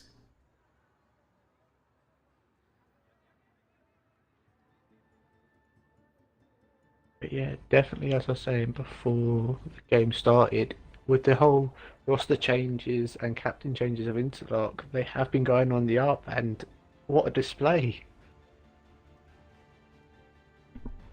Because I can guarantee that any other team, well, the majority of other teams who would go up against Waste Potential probably wouldn't have been able to have 2.5 minutes left to spare after the first round because of how devastating Wasted Potential have been in the past 6 games, winning every single one of them. Yeah, couldn't agree more with that. I think kind of surprised to see Waste Potential in this position, but again, definitely a strong team and one that we can expect to come through and kind of force multiple rounds here on Dorado. Knuckle back over to a more natural tracer here, Rook over to a Moira. Otherwise, largely unchanged as Legend will stay on the Doomfist. For the other side, Sage over to a Junkrat as Blink now off the Pharah, going Hanzo this time. And honestly, Instalock, like you were saying, they have been on the up. It's a team that I think even in the last breakdown, I mentioned very well could have been one of the teams to get into the playoff position in Carbon. Definitely looking very solid and just kind of got tripped up. Unacceptable, also a very good side. Weren't quite able to get the win there. It may have ended their chances a little bit, but definitely not a bad side at all whatsoever. And I feel like they do have an opportunity to take down this Waste Potential side. Obviously still pretty early in this game, but possible upset on the cards. Knuckle already getting work done in the back, able to pick up Masterman, and we saw Instalock kind of devote resources that direction towards the Tracer. She rounded the initial corner there, but decided to back off, and they can kind of split them a little bit. Now Knuckle back with the rest of the team going in once more and trying to find the Mercy. Can't quite catch. Looked like Blink was in the way. No ultimates yet. TKO able to get the kill onto Sage. Things looking good here for the attackers. Knuckle grabs a second. And yeah, I think they should be able to cap A pretty smoothly. And a very nice start for Wasted Potential.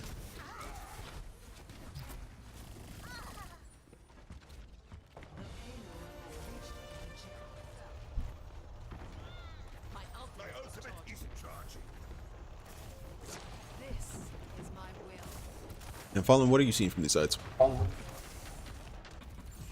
I'm just seeing, right, from this attacking side of Waste Potential, I'm seeing what you would usually see in one of their games. Such a strong start to the round. Oh, is that what I think it is? Is that a Riptide coming from Sage? Yeah, Sage looking for targets. May find Doomfist. Legend over here in space. And Legend able to find Sage actually. And I think the tire didn't quite catch anybody. But now back up. The red's gone and is gone. And the ultimate kind of wasted there. What were you saying? I was so hoping for an amazing Junkrat tire because I know one of their members, Milk, has got the nickname of Milk Rat, and I was hoping that Sage would be able to live on that tradition of getting amazing Junkrat tires. A bit disappointed. Into the back, doesn't quite find anybody, but yeah, honestly, if you're looking for good Junkrat tires, that last game that we just watched between Chaotic and Inner Circle had a ton of them. So if you missed those highlights, you can go back and watch the game or check out the CGL breakdown on Tuesday nights, 9:30 Eastern. But right here on the doorstep of the B checkpoint, Wasted Potential cruising directly through the center section, and Instalock not really making it difficult for them, having a hard time regaining their footing. And yeah, I don't know why we were worried about a Wasted Potential attack. It seems like it's no problem for them.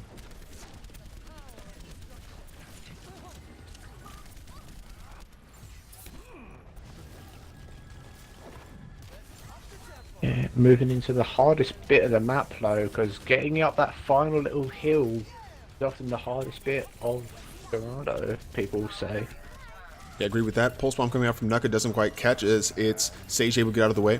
Now Blink in with a Deadeye. Isn't quite able to find anybody, and Nuka will focus him down from the back. DPS going in as Valkyrie is down as well here for Instalock. Sage and Steve able to answer two back the other direction. Now Tank's down for Wasted Potential, but I still think it's the advantage blue team as they continue pushing the payload.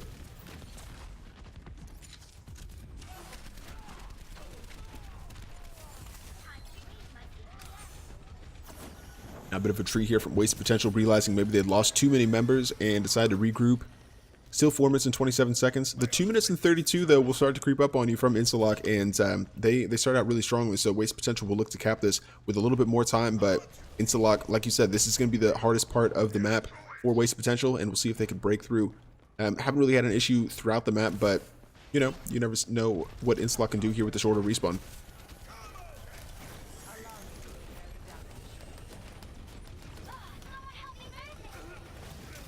Ooh, Blink able to catch Legend in the back. A nice Sombra switch here, and I like that from Blink. Sombra's a lot of fun to watch, and I think it could have just continuing to throw Waste Potential off guard could work to their advantage. Payload's still stationary. Waste Potential with 5 ultimates. It's a matter of time when they want to use them, as they allow their opponent's Instalock to build ultimates of their own.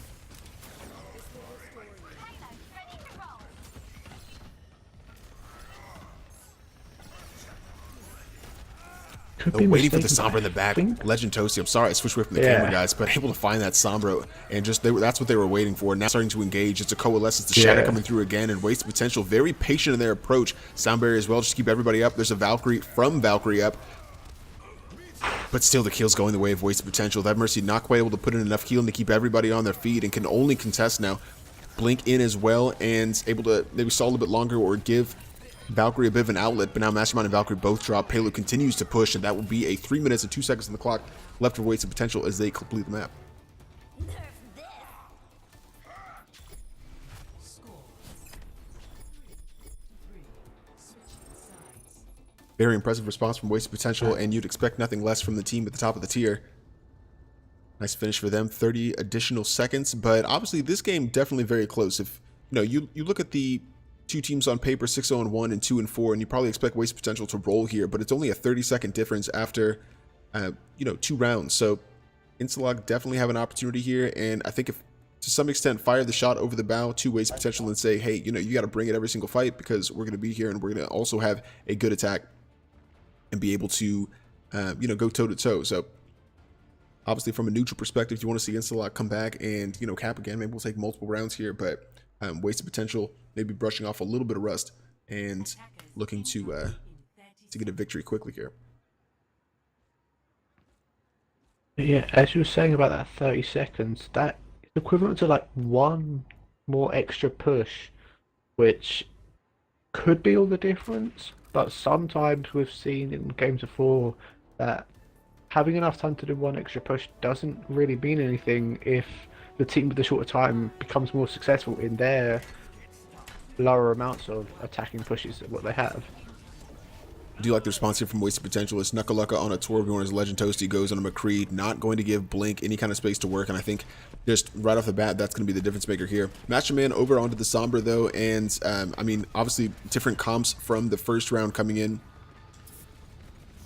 I do like, obviously the Pharah, it worked the last time, really no reason not to try it. You definitely have the time to do so. We'll see if it pans out. That turret will make it difficult, along with Rook having the Discord Orbs and Legend with the McCree, but Instalock still seems like they're pushing pretty well.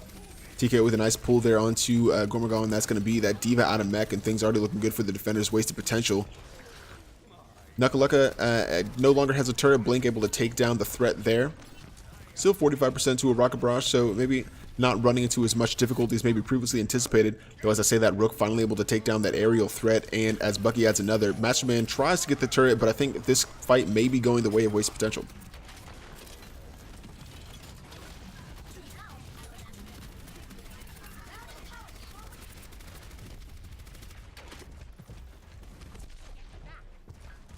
Now it's kind of difficult because you've got Blink in a gray area where it's like, do you switch off the Pharah? You're already 50% to an ultimate. Is it worth it to invest it to see if you can get all the way through? Or do you look at the comp for Waste Potential and say, I don't know how much value I'm going to get out of this ultimate anyway. Maybe time to switch as TKO takes down Blink once more. 60 seconds now, and the decisions are going to have to be made. Legend able to get back on the feet. Madrox switching over to the Mercy now, picking up Legend Toasty on McCree. Ultimates building for both sides. A Shatter, I feel like Steve's had a Shatter for a little bit, but hasn't really found the perfect opportunity to use it. May try that here.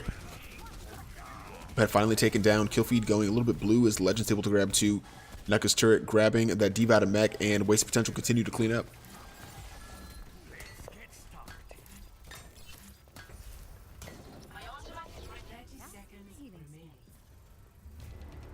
Still 4 ultimates for the defenders. Blink now switching off the Pharah finally to a Tracer. The EMP from Masterman could be huge for them though. Steve again goes down with the Earth Shatter, and I think just kind of waited a little bit too long to use it. Will be able to get the res through, but now Gormagon's out of mech as well, so a bit disadvantage. Masterman able to take down Legend, so it's a pretty even fight. Here's the EMP coming out. The Shadow come through as well. Catches 5. Fantastic from Steve. That's a triple kill for that Reinhardt, and that's exactly what they needed to continue pushing this payload. I think they have the numbers advantage, but can they capitalize? Oh, looks like maybe not. Nuka with the Torbjorn turret able to grab Mastermind and Valkyrie. Numbers dwindling quickly here for Instalock, and that will do it, I believe. I think the payload will stop right there. And a solid defense for waste potential, and a steep hill to climb for Instalock. I'm not sure if you caught it in that last fight, though. Before the Sombra took down the McCree, McCree actually went to pop off his Deadeye, but got hacked midway through and just completely shut it down. Yeah, I mean, that's the threat you have from the Sombra, able to be in good positions, and especially now that there's no cooldown on the invisibility, you can kind of look for those opportunities a little bit more. Obviously, it's a trade-off because you can't contest the payload, but I'm actually completely fine with the Sombra changes, and I like how she's starting to be utilized a little bit more in these league games. Speaking of changes, though, that Torb change, which is in the works, how do you feel about that? Well, and I know I've mentioned this on the breakdown before too. I think it was the first episode where we were talking about those Torb changes. And I like how the tweaks coming through have been very point counterpoint. Obviously, Symmetra wasn't getting a lot of value, and so they changed that, and now she's got a different kind of scheme with the way she approaches these comps. So I like that change coming through. I think Torb's going to be in the same vein. You've got a few heroes that rely on shields, and I think his new ultimate in just having lava out to negate those shields is, just a nice way to include additional strategy into the meta, and I'm excited to see how people utilize that.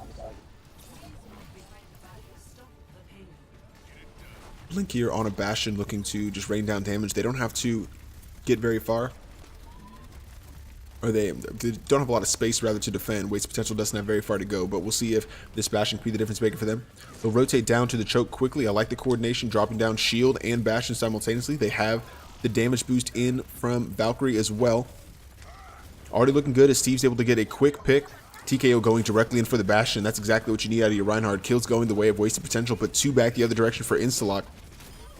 Still very even, very, very even, but I think waste potential will have the spawn advantage, so maybe they can come back in quickly, but a nice initial defense here from Instalock.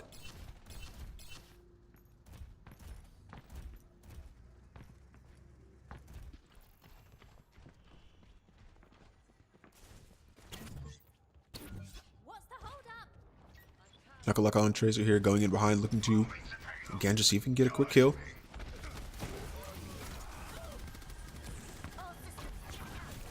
Finds a couple supports. We'll see how well the comms work here for Instalock. Nuka in kind of a difficult spot, maybe able to find a health pack.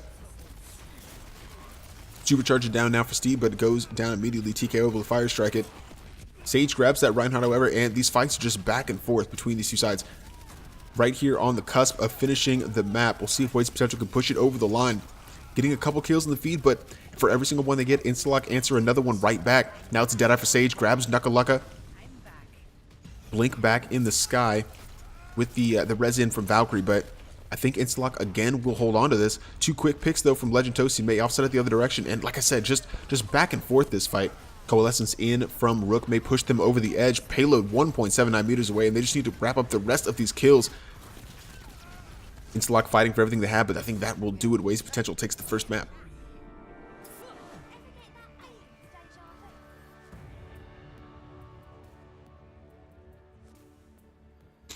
I think a little bit of heartbreak there from Instalock. Obviously, they had a really strong performance, but weren't quite able to get, the result they wanted in this game. Still 2 games to play, though, and they've definitely showed that they can go toe-to-toe with this Waste Potential side. So we'll see if King's Row is the answer for them.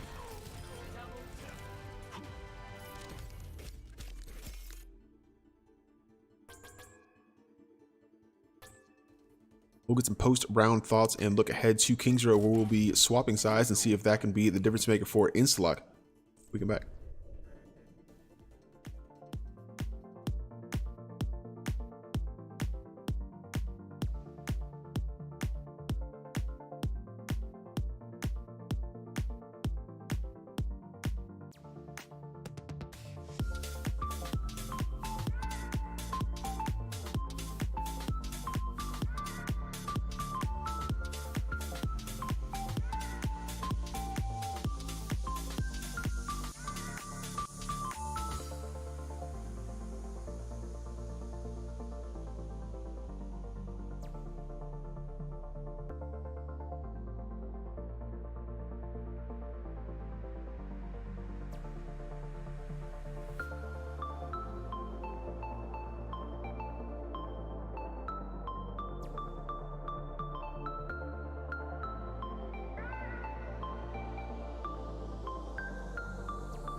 And welcome back to Console Gaming League from the Carbons here, where Wasted Potential are up 1-0 against Instalock.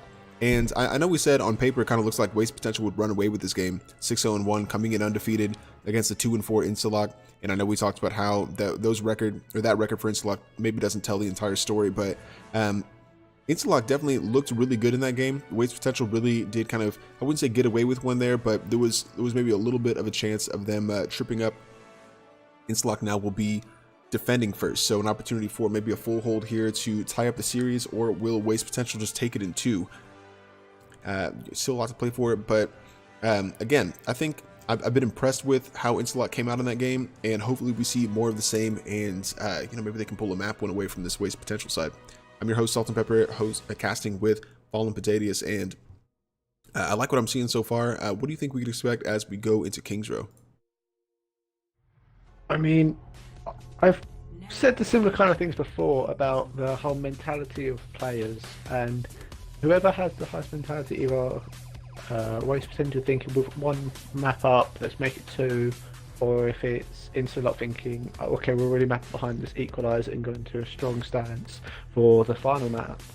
Whoever has the more determination to make what they want to come true happen, make it happen, and whoever the team is able to learn from what they did wrong and what they did right from the last map, and then to fix that in the short time, will bring out the winning team.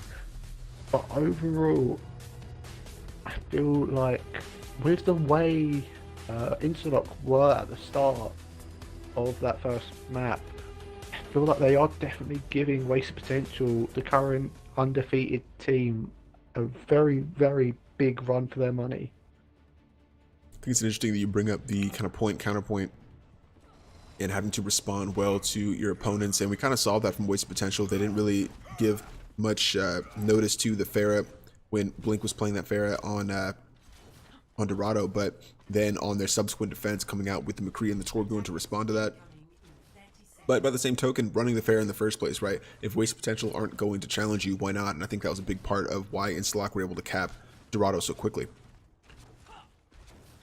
But now coming into Kings Row, completely different story, is now we switch sides. Wasted Potential now the attacking team first on your right. Supporting Hero coming in and doing a really solid job. I like supporting Hero a lot. Plays a good Zen and another Moira as well. But here on Lucio is Nuckalaka goes Brigitte.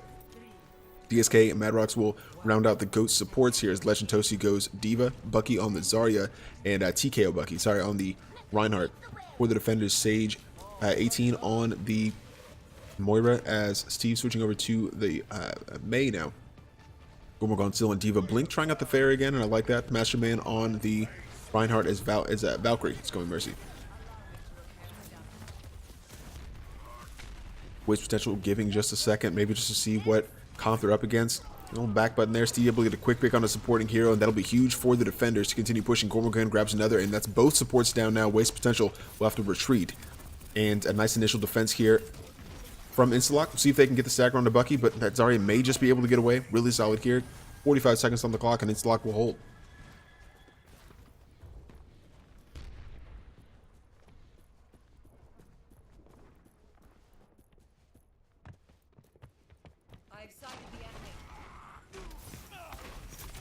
Now the attack coming back through for Waste Potential going main. Steve maybe thought about that high ground a possibility and wanted to put the wall up.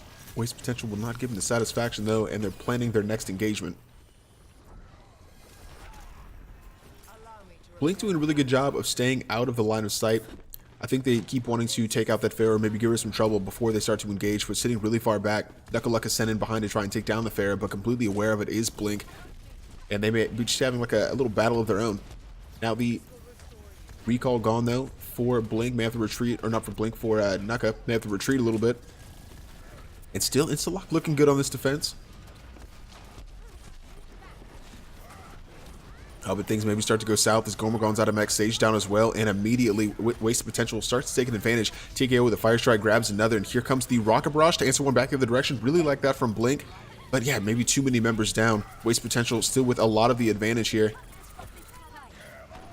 Now with Shatter coming through, catches 2.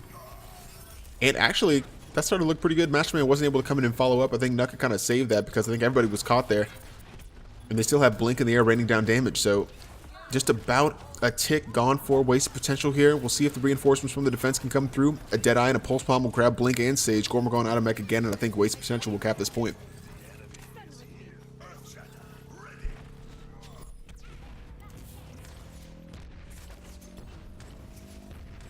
Oh, a lot in that fight to process. Fallen, what did you see? Yeah, there was a lot of action going on there. Definitely, Blink when he was playing the Pharah, he was just staying out of the immediate range and line of sight and just raining down damage. And when Masterman got that Earth Shatter off, I thought they were going to be able to hold there. I thought so too. I think it was Nuka came out of nowhere and just saved his team's attacking push by taking him out. And now, as they start to push the payload, this may kind of causing a few issues. They've got the Bastion, though, to try and get the damage through and create some space for them. It seems to be working, but Steve really causing problems, now isolating the rest of the team, and the supports can't get back. Yeah, I like this May play here from Steve Sunday. He's doing a really solid job.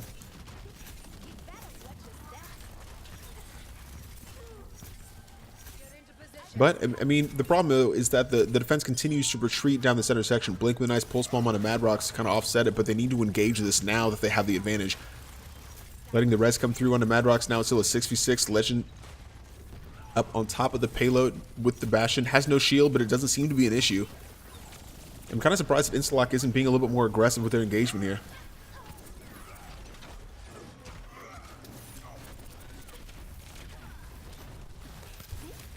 Yeah, now his Legend grabs one. I believe there was another one down as well. Waste potential really starting to kind of apply the pressure coming through this second section.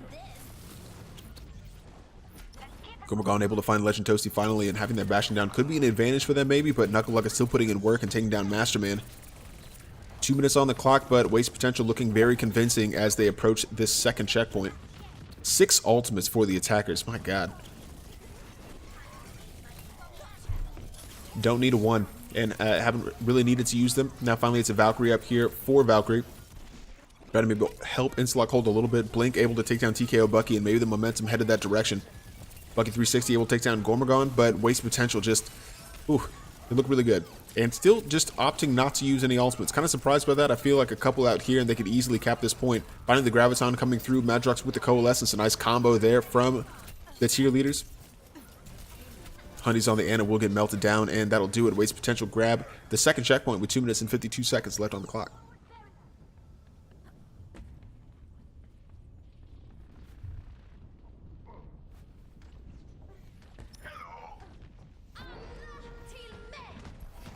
Preemptive rally coming out here from Sage. Pulse Bomb falls flat. Knuckles is not quite able to catch anybody, but maybe forcing back the defense a little bit further.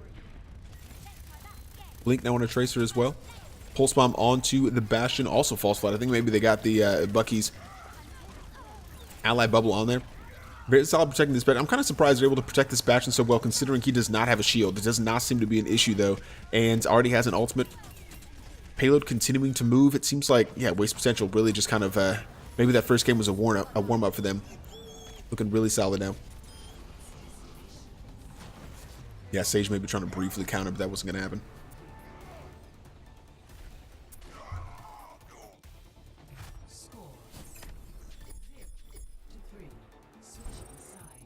I have to say, though, yeah, the Bastion for waste potential in that last round didn't have a shield, but I feel like their whole team as a whole was kind of body blocking some of the direct fire and the line of sights for the Bastion. So all damage coming in rather than being put on the Bastion, it was put in, or like spread out across the other members of the team. And that's why the sustain on the Bastion was higher than what you'd normally expect. I think to some extent I would agree with that, but also, you know, you see how influential that Bastion is and how, you know, he's stationary, right? That's technically a free pick for you if you're able to get in there. So I'd like to see Instalock maybe make that a bigger priority. And, you know, obviously there's attention focused elsewhere. Make sure all 6 members targeting that Bastion and, you know, taking down the threat. Because then you've got a 6v5 and the fight starts to look a little bit more winnable without all that damage raining in on you.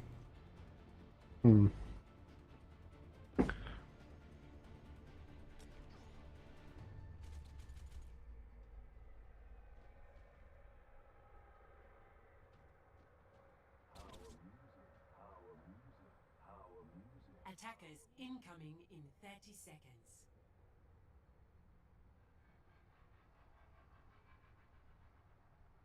A most impressive display.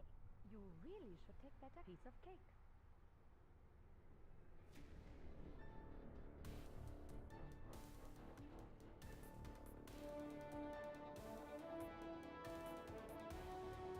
Five, four, three, two, one. Attackers incoming. Defend objective A. Disguise one.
point is what 2.76 meters away, and it's just a full-out brawl on point.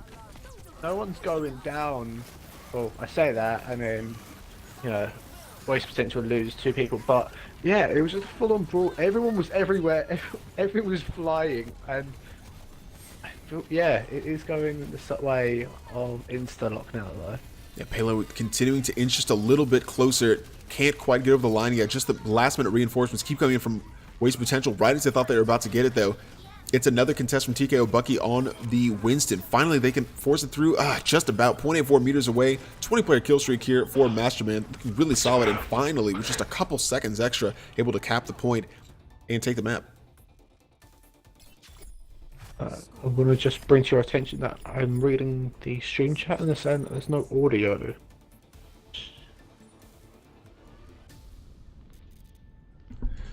Oh, I think we did get it rectified. I noticed that I was muted a little bit further back, so I apologize to the stream for not having any commentary for that center section, but we got it back up and running now.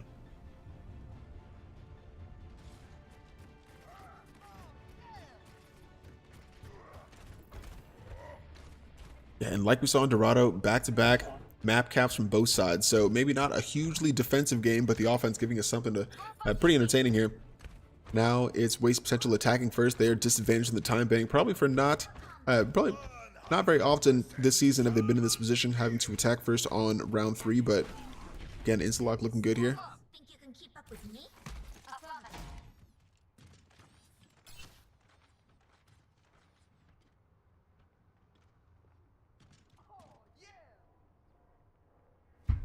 Let's shoot for a new high score.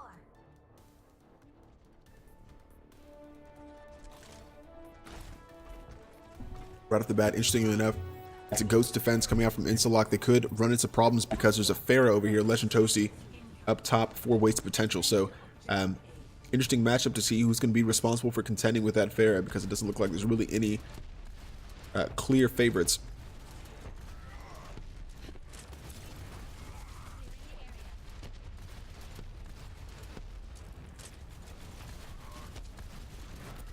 Raining in damage from the top. Steve having a difficult time keeping the shield solvent.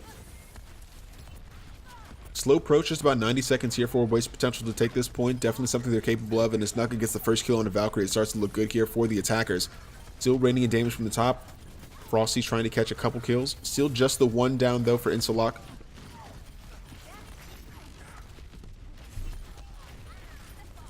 Gorgon able to answer one back the other direction. Now Knuckleluck is down. That's a big threat out of the way here, and Instalock may be able to continue wrapping up these kills. Sage down as well. I think it's a pretty even swap so far, but I think it is 2 or 3 of the supports now down for Instalock, so that's going to probably be the difference maker. Rez coming through, Bucky back on his feet. No sticking percentage earned left, but still 60 seconds on the clock. I think that will just about do it. Gorgon still trying to come in and contest, but not a lot of reinforcements. Does have the Mercy. Legend Toasty comes in with the Valkyrie and takes, or with the Rocket Rush and takes down Valkyrie rather. Waste Potential really getting the kills they need. Supporting here with the Coalescence is the icing on the cake, and they do have a tick on the point.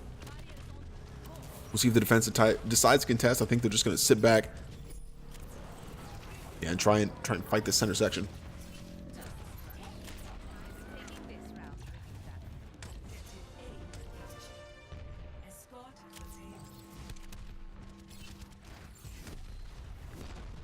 So still just 10 seconds on the clock. They're going to have to be conscientious and stay onto the payload the entire time because they don't get any additional time. So Instalock can use their ultimates here. They've got quite a few on the way and not a lot that they'll have to contend against from Waste Potential. So this could be an opportunity. I would say, they want to get their full team and then engage, but they don't want to keep moving backwards and give all that space to Waste Potential.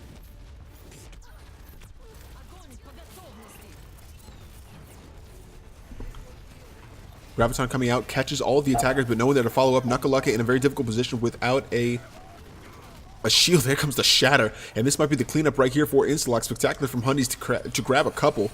TKO takes down his opposite, though, and that could be huge. A pin comes in onto Sage, and what looked like a good attack here for Instalock may come back around and go the way of Waste Potential.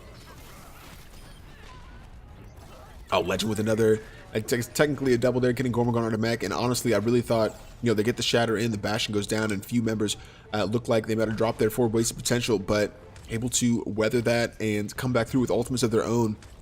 And now it's a bit of a stagger coming through. I wouldn't be surprised if they're able to come through Cap B. And obviously, you start seeing the snowball effects with the long spawns. It's difficult for a defense in this position to come back, and how many times you see teams, you know, completely in overtime go through and cap the map. Yeah, Be checkpoint for them. definitely. Nice 2 points. What were you about to say, Paul? Yeah, definitely what you were saying about the whole defending thing coming back and trying to, you know, try to prevent the capping and that in the overtime. With the extended respawn delay, just having one person go down without the mercy to res, either due to it being used or any other kind of circumstance like that, that one person can be a significant strain on the rest of your team, as you'd be in a 5v6 or even worse off situation. Yeah, you're exactly right. Kind of that bottom blocking you were talking about in the first round. Just Knuckle back in the Bastion, just completely melting down the opposition. The Tactical Advisor came through from Sage, but wasn't quite able to take down the Bastion completely. Knuckle now with an ultimate will use it in overtime. They're right here on the cusp of capping. The Graviton comes through, but it won't matter. No one there to contest, and wasted potential. Cap the map in overtime.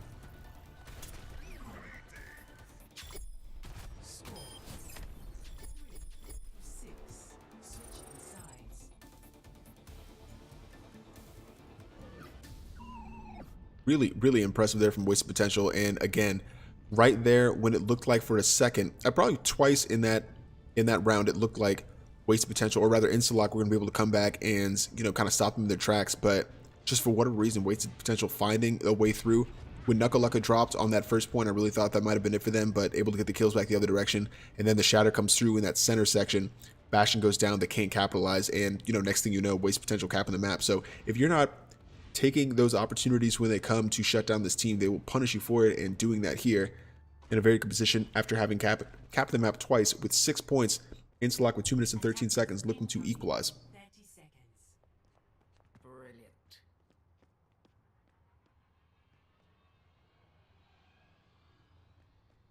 I might need it later. Yeah, that hill Instalock have to climb to equalise. It's getting steeper and steeper as time goes by. Well, and you're exactly right. Capping the map once against wasted potential is an effort and an accomplishment in of itself. Doing it twice now will be pretty monumental.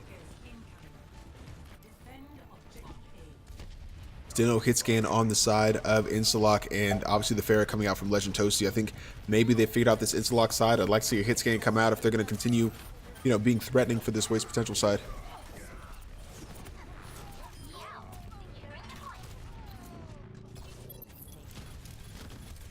Already kills going back and forth though. Buck able to get one onto Sage. Sage got one as well, but now Masterman taking down Mad Rocks makes it huge here for Instalock.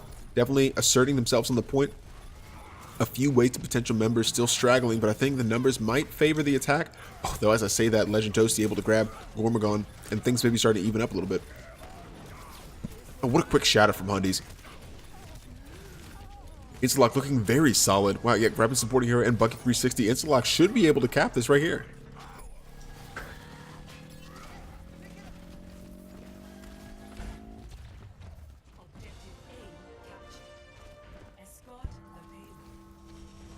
And what an impressive performance here from Instalock. I really appreciate this, and I don't want to like make you guys and viewers think that we're like selling them short or anything, but like this waste potential side has really just rolled over teams, and Instalock is really coming in and kind of causing them some issues. So I'm really enjoying seeing this. Now with 52 seconds, they won't get any additional time either, and they still have the entire map to cap. But you know, again, you start getting a couple of those picks in the middle section, and you may be able to steamroll your way to a round 4 completion.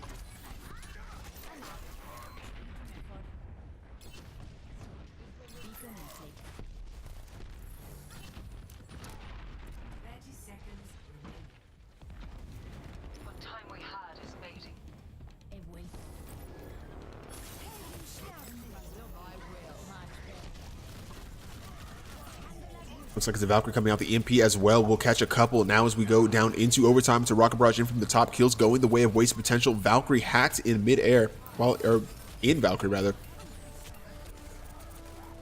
I think Waste Potential definitely have a little bit more of the advantage. No one even close to the payload. Gormagon out of mech is the only one. Graviton coming out just to keep everybody else away. They'll melt down that Diva, and Waste Potential well on their way to winning the second map. Sage finally able to get back outside the Graviton to continue contesting. Blink trying to do the same, but Sage will drop immediately. It's just Steve's trying to get back on. Blink in, and another tank here. I believe it's Masterman continuing to try and contest, but Waste Potential just have the numbers and continuing to rain down damage. Overtime meter starts to melt down. That is it. Waste Potential with the win on Kings Row will take the game.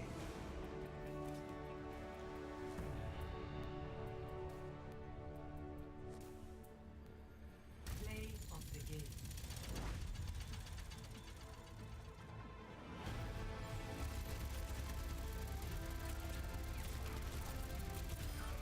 And yeah, this right here, again, just the Bastion, a huge thorn in the side of Instalock. They didn't really have an answer for it, and weren't making them enough of a priority. So in the end, Waste Potential taking the win.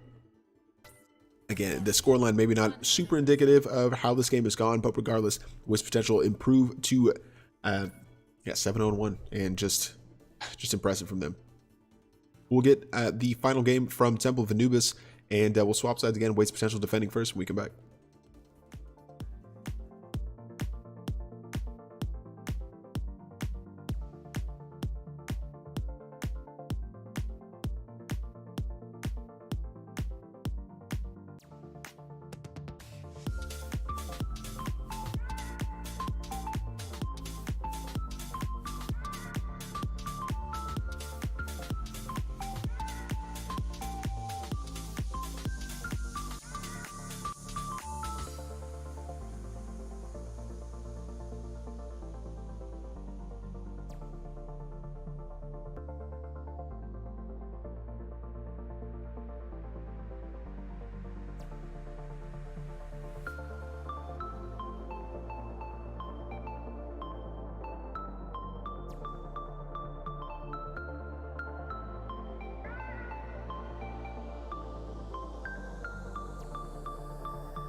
And welcome back to the Console Gaming League from the Carbons here, where Waste Potential up 2-0 against Instalock, and looking really solid. Just like I said, picking up where they left off. I think they ended up playing Resiliency last week, got the 3-0 win there, and Waste Potential just a force to be reckoned with.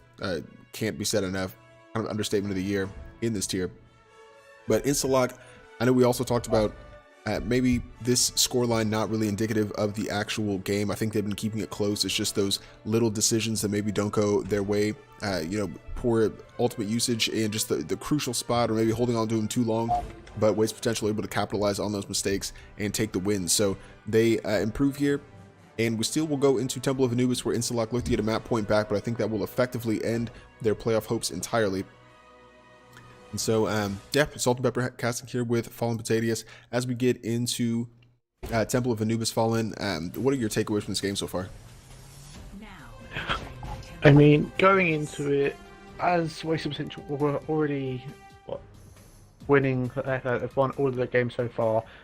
It was high expectations from them going into this match as a whole, and they didn't disappoint.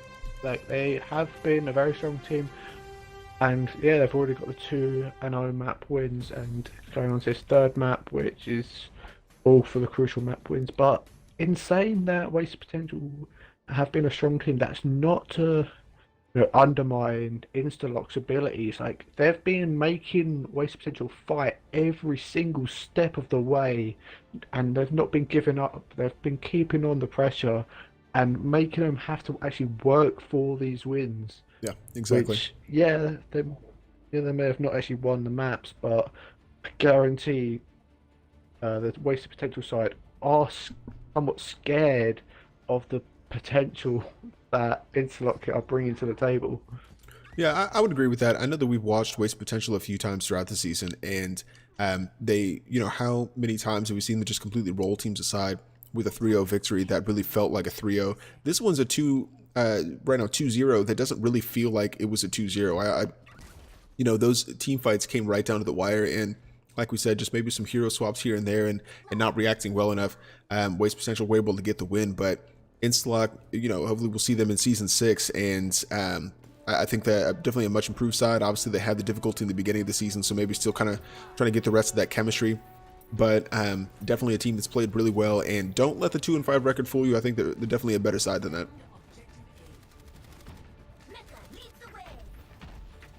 Couple swaps coming through though. Sage now over on the Genji. Sees Honey switching off the tank or off tank. Has been playing this entire time, going over to an Ana instead. Masterman taking over some of those tank responsibilities on the Winston. As let's see, it's otherwise largely unchanged here. Rook able to get a quick pick though on a Mastermind. Look at all the assists though, the Junkrat and Mercy assist. Legend Toasty already 80% to now 97% will have and has a Riptire. Lightning fast here from the DPS from Waste Potential, and obviously just able to rein in damage, but it's a good setup to allow him to be able to build the ult quickly. So I think obviously good team coordination, understanding that can definitely be a fight offsetting or fight killing ultimate, and wanting to build it quickly. Switches now coming through. Blink over to a Bastion. It's an interesting setup. No shield tank for them, so I'm interested to see how exactly they plan to work that.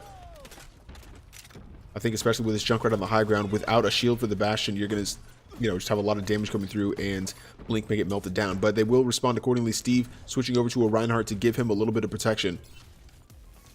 Scratch that to a Lucio. Blink needs to switch off the Bastion, though. If Masterman's running a Wrecking Ball, I really don't see all this with the approaches from this comp. Now it's Masterman going to the Reinhardt now. Okay, I see it. I see it. A lot of swaps coming through for Instalock, and I feel like maybe wasting a little bit of time with these. I mean, I like the feel, that they feel the need to swap, and they're trying to react accordingly, but maybe a little bit more decisive so they're not burning time off the clock. Still a nice high ground defense. It's two ultimates built here for the defenders. Wasted Potential, Knuckalaka with a Dragon Strike, and Legend Toasty still with that Riptire. Hasn't felt the need to use it yet, but Fallen, as the second fight breaks out, what do you think we can expect to see? I mean, from Wasted Potential, that treehouse kind of strategy for the defense they've got, where they're on the high ground at the back, is proving to be very devastating. Like, they're just sitting up there, and I don't think Instalock know how to counter it, because really what they need to do is have almost like a dive comp to like pounce on that bunker and then break the bunker, and that will be how they get through the point. But I don't think they know that, and then therefore are struggling to actually get a foothold in this map.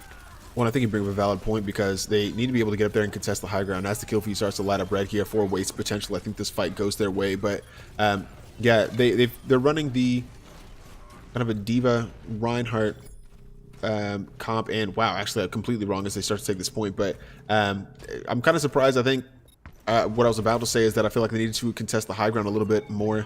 Legend Toasty is able to get the kill on the Mastermind, but they get the kill the other direction and doing exactly that. Gormagon going over to the high ground and taking down the threat from the top. Yeah, so make me eat my words a little bit. Instalock able to cap that point, and just not a cap that I expected, but looking really good regardless. Pick coming through as Knuckleluck is able to take down Blinks. That'll stall them slightly, but still really solid from Instalock. I know we were talking a lot about how well they've been doing, so maybe I shouldn't have sold on them so short or so quickly. They have 4 ultimates here as they, come in to engage.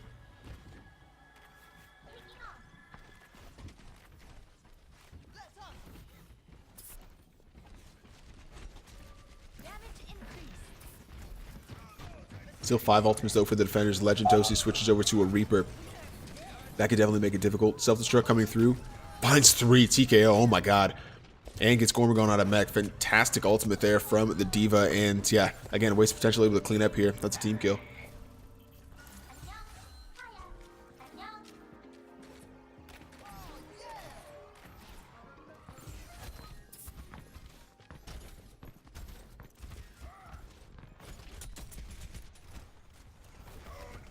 I think just 2 ultimates invested there for waste potential. Instalock still coming in with the 5 of their own, so maybe Masterman gets a shatter and they combine a couple. Definitely in a good position to take this fight if they play their ultimates correctly.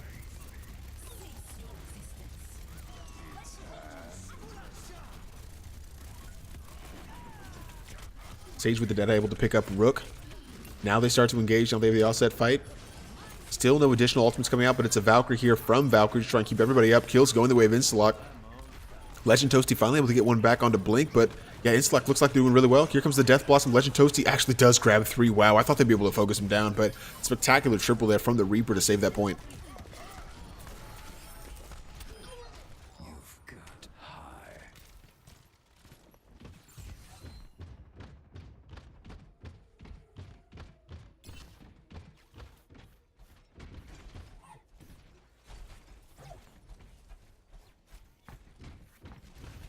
Yeah, the defending team has been very good at defending this B point, I have to admit.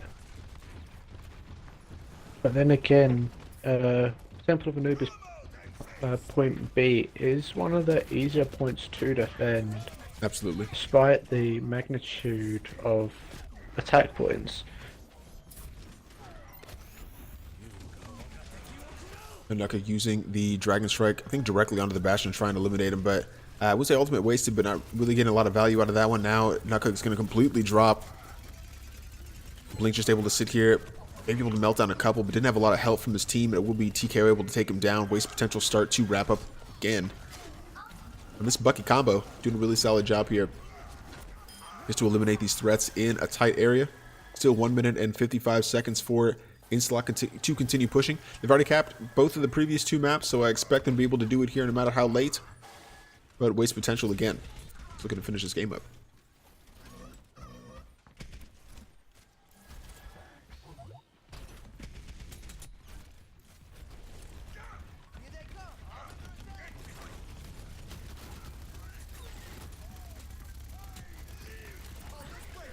Link still trying to get damage through. It's a sound barrier here for the attackers to start to engage.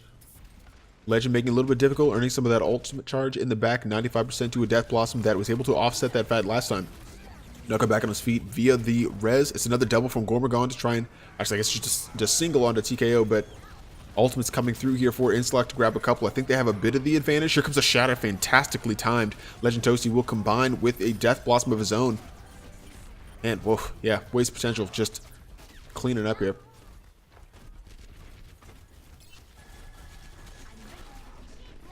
Not a lot to work with if you're the attackers. Masterman has a shatter, Valkyrie close to a Valkyrie. Sage switches over to a Reaper. But just 43 seconds means time for one more team fight. Blink with a little bit of a stagger as Knuckleluck is able to take down that Bastion. Looking for additional members, maybe smells blood. May have to retreat though, has no recall.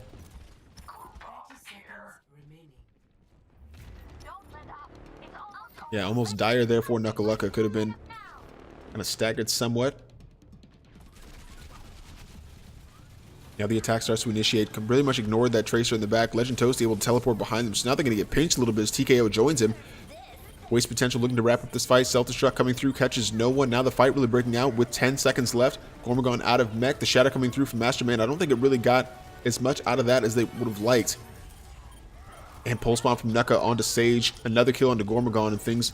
I think this might be the round here.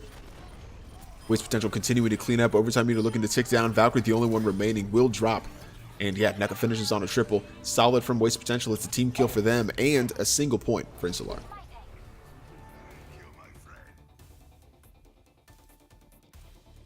Score 0-1. Switching sides. So no chance now for additional rounds. Instalock able to get the single point there, but couldn't quite get over the line, so it'll just be a take and a tick for Wasted Potential to win this game. See if they have it in them, or again, you know, Instalock with the full hold here could still get a map win out of this game. Relatively unlikely with how strong the Wasted Potential's been playing, but you know, what can you do? What were you about to say, Fallen? Yeah, I was going to say, it is a viable option. Like, it is possible. The odds may be stacked against them. Like, I'm not a proper, like, analyst, so I wouldn't be able to... would be, but the odds may be stacked against them, but they could still put out a full hold and prevent a Waste Potential for even getting the first tick on this point. You know, it can go down any way.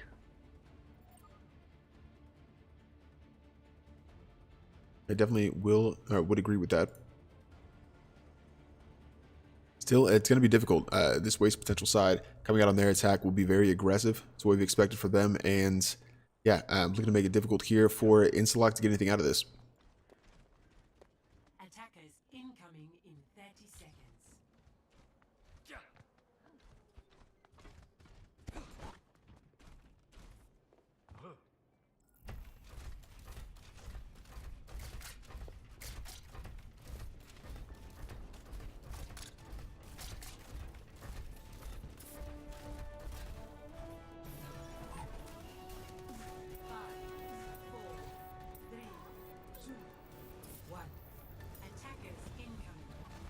Now coming on this attack, maybe a little bit atypical here from Waste Potential coming around the out, this kind of right hand side here. They do have the teleporter potential from Rook, and I know we were talking about how fun it is to see some of these creative teleporter placement.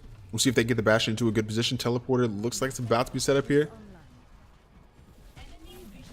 Get the Arista up, get the shield down, few turrets in from the Symmetra, and all they need to do is melt down this Instalock defense now. Nice sleep in the back. I believe it was Mastermind able to catch one.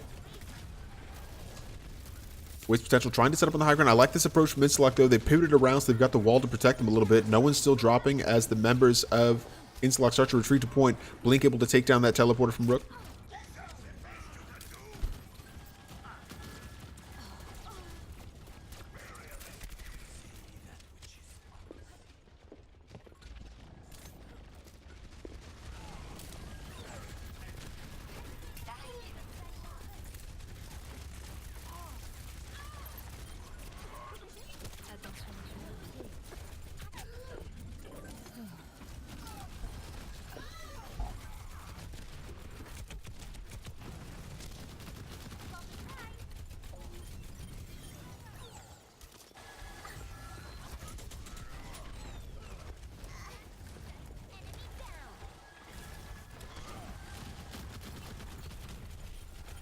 Yeah, this fight, it seems very slow paced for the kind of normal fights we've been seeing so far.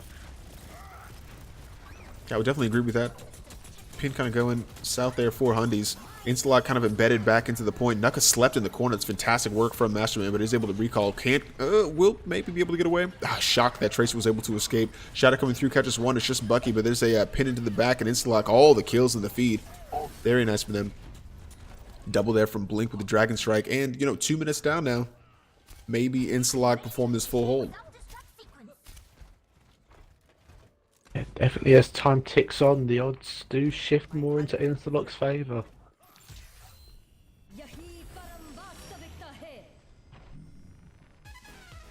Using the ultimate there just to switch over to a Lucio, the Symmetra. They have the benefit with the teleporter, but maybe a different comp now, something a little bit speedier. Like you were saying, the fight's a little bit slower, so maybe this will quicken the pace somewhat and allow Waste Potential to get into a good position. Now going around this left-hand side, seeing if this is, the spot for them.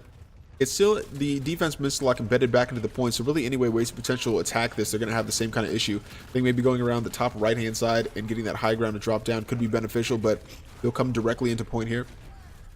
Behind the shield from TKO Bucky.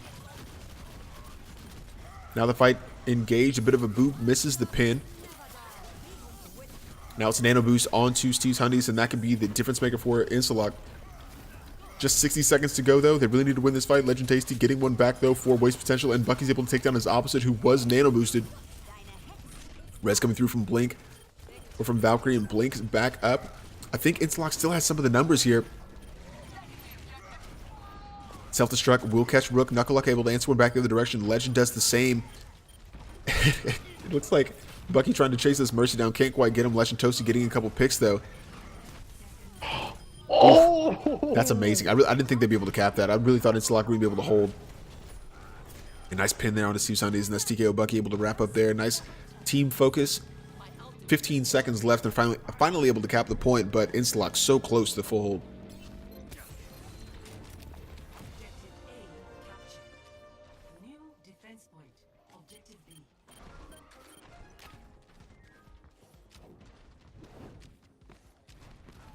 And then this match will be all tied up. Well, maximum 4 minutes. So the game will be tied up. So now all they need is a single tick to 3-0 the map. Waiting for their perfect engagement. They have a couple options. Nuka probably looking is for a pulse bomb to initiate. TKO does have a Earth Shatter as well. They've got a few to contend with on the other side. Blink using a Dragon Strike, not wasting any time. Trying to get a couple, but it doesn't quite land. Sage on the Sombra also looking to maybe hack this Reinhardt and see if they can offset this. Nuka able to get the kill onto Valkyrie, which could be crucial, but then drops. So now it's still pretty even on the point, and the defenders have the shorter respawn. Still looking to engage regardless. Waste Potential coming into point. I thought maybe the shield was up from Bucky, but that Shatter comes through regardless. Steve's Honey's able to grab a couple. Now the attacking Shatter catches 3, but no one can follow up, and Instalock still look pretty strong on the point. Feeling much better. Yeah, not bad at all there. I like the Shatter in. Maybe questionable about whether or not the shield was up. I know that those are going to be changes.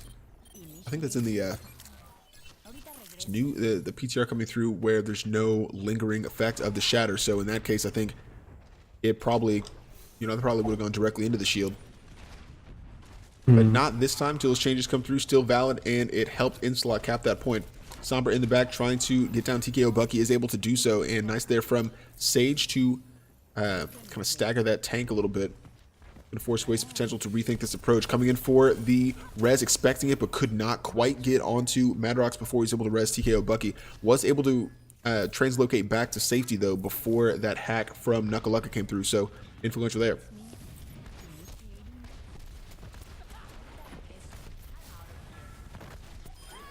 Ooh, Legend over to the Fair is able to take down Sage. And the switch to a Fair, maybe the difference maker. Sage was very close to an EMP, so you'll expect that in this next fight. Here comes the res, though, from Valkyrie, just to keep that EMP on the deck. Ultimate's coming out now. There's the EMP, and the Dragon Strike doesn't catch anybody, but kill's starting to go the way of Instalock as TKO Bucky drops. Now a res coming through. Nice bubble there from 360 just to keep that Mercy alive while they got Knuckleluck back into the fight. Oh, but taken down now. Steve Sunny's able to get in onto Bucky. A nice hack there from Sage the Sombra. And another cleanup from Instalock. It's been a really solid defense from them on Temple of Anubis.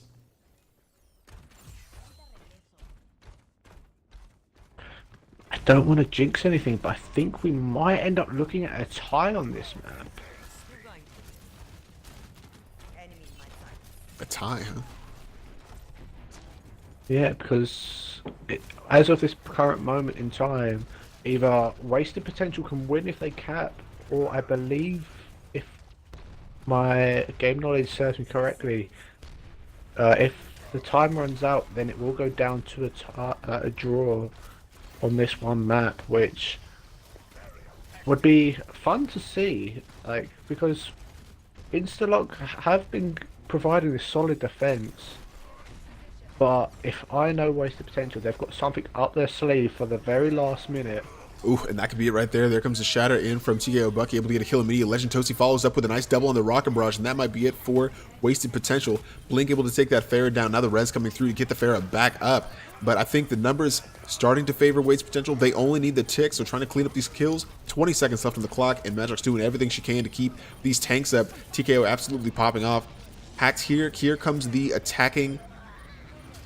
Oh, yeah, attacking grab. I don't know if Instalock can be able to have members back. Starting to build up percentage here. Steve Sunny's back on the point, but I think is going to get kind of powered down. Here comes the hack. Doesn't have any protection. And Valkyrie in as well. A nice May coming in for the stall, but kills all going the way of Wasted Potential. Sage able to get his opposite Knuckle in overtime now. A third of the point, or a third of this tick may be taken. Madrock's able to get Knuckle back in, and that's going to be huge for them. Yeah, and I think just members of Instalock just dropping ever so slowly, so close to being able to cap this. Solo shatter onto the opposite Reinhardt, and that will do it. Wasted Potential will 3-0 the game.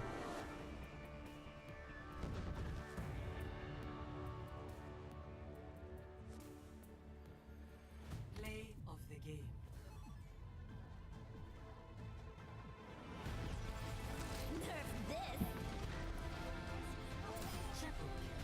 Fantastic triple there from Bucky, and able to get Gormagon out of mech as well. Solid performance from Instalock, but in the end, Waste Potential able to get over the line, and we'll take all 3 points here. Almost on the draw. Almost. Not quite this time, though.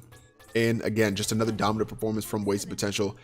Like we said, not the same kind of 3-0 that I think we're used to seeing, but still impressive regardless. We'll try and see if we can get the Waste Potential captain into the CGL postgame. We'll get some post-round thoughts and maybe see what they thought of that match when we come back.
And welcome back. Waste Potential with a 3-0 victory over Instalock. But I know, like we said, not really doesn't really tell the whole story. I think Instalock put up a really solid fight here, but weren't quite able to topple Wasted Potential. And I really know judgment to him. Like, Wasted has been a solid team throughout this entire season, so they're going to be difficult to topple regardless.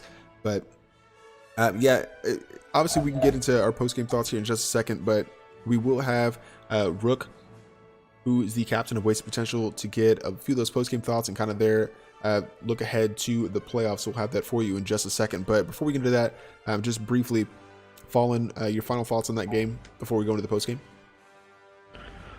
I mean, yeah, both teams, both the Wasted Potential side and the Instalock side, were very strong contenders in that game.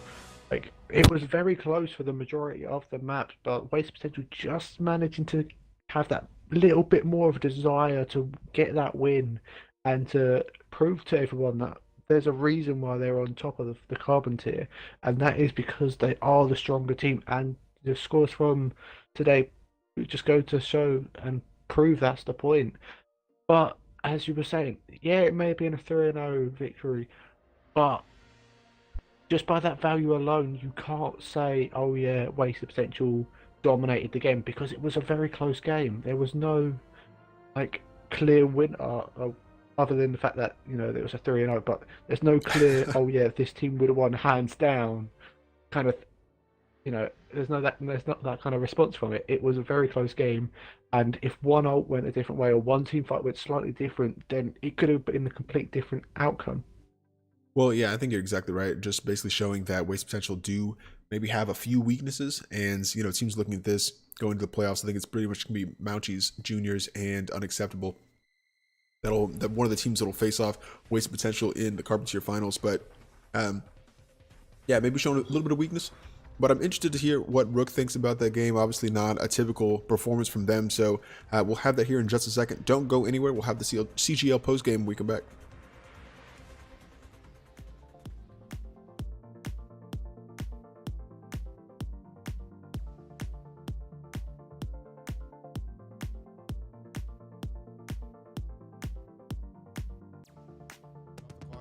Starts to move underneath this initial choke point. Nice direction, Blake. Fallen, what are you seeing out there?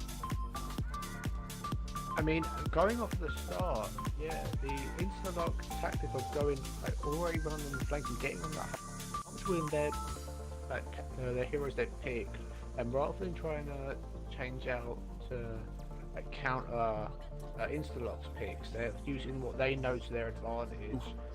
And just going that way. Morgan's out of mech as well, so a bit disadvantage. Master Man able to take down Legend, so it's a pretty even fight. Here's the EMP coming out. The Shadow come through as well. Catches 5. Fantastic from Steve. That's a triple kill for that Reinhardt, and that's exactly what they needed.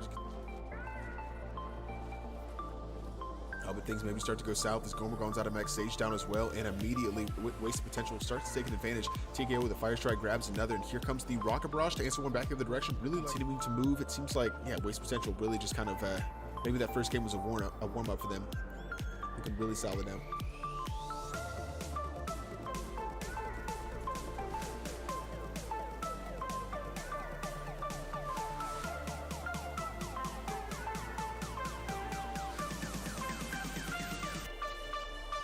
Being a 5v6 or even worse off situation. Yeah, you're exactly right. Kind of that bottom blocking we were talking about in the first round. Just knuckle-lucking back on the Bastion. Just completely melting down the opposition. The Tactical Advisor came through from Sage, but wasn't quite able to take down. Still 5 ultimates though for the defenders. Legend Dosi switches over to a Reaper. That could definitely make it difficult. Self-destruct coming through. Finds 3 TKO. Oh my god. Here from Valkyrie trying to keep everybody up. Kills going the way of Instalock. Legend Toasty finally able to get one back onto Blink, but yeah, Instalock looks like they're doing really well. Here comes the Death Blossom. Legend Toasty actually does grab 3. Wow, I thought they'd be able to focus him down, but spectacular triple there from the coming through here for Instalock to grab a couple. I think they have a bit of the advantage. Here comes a Shadow, fantastically timed. Legend Toasty will combine with a Death Blossom of his own. And, woof, yeah, Wasted Potential just clean.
And welcome to the CGL postgame. I'm your host, Salt and Pepper, and we just saw Waste Potential take down Instalock 3-0. I think maybe an atypical Waste Potential performance where they still got the 3-0 to be sure, but I think maybe showed a little bit of weaknesses, a little bit maybe, but Instalock not quite able to get over the line, and Waste Potential still come away perfect and continue their perfect record. Instalock now out of playoff contention. I'm your host, Salt and Pepper, like I said, joined by Fallen, but also joined by captain of Waste Potential, Rook 4444, and DSK Madrocks, both solid players for Waste Potential, and coming to shed a little bit of light on what they saw in that game. But first of all, welcome to the CGL Breakdown.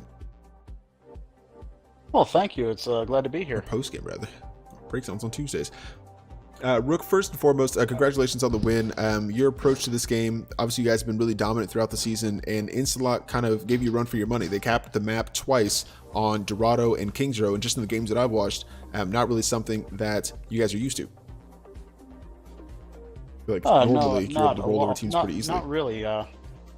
One thing we did have issues with initially was when we were trying to schedule the game, 100% of Instalock is on the West Coast, whereas we're split all over the place. So they only had a certain amount of time that would work for them, and that's late in the evening, which normally does not work very well for us, and it was hard to actually get our regular team together at that time. Sure. We were practicing different strats. However, some of the ones that couldn't make it to practice were the ones that ended up being here tonight. We only had 1-2 subs. It was a little rough. A little bit. I think impressive though that even with the missing a few members, you're able to come away with a 3-0 win. But DSK Madrock's also a support player. What were you about to say? Oh, sorry. Yeah, right when the lobby and everything was being put together, we were actually short like half of our starters. We were scrambling to get teammates on time to play. All right, so then coming into that, obviously Kings Row, they go and they're able to, like you guys go and cap the map, do it very strongly, and then they come in and cap it. And what do you think then going into that third round?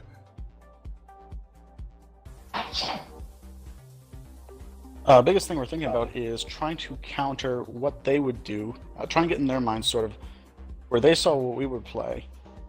What would they do to counter us, and what would we do to counter that? And I was actually surprised it worked.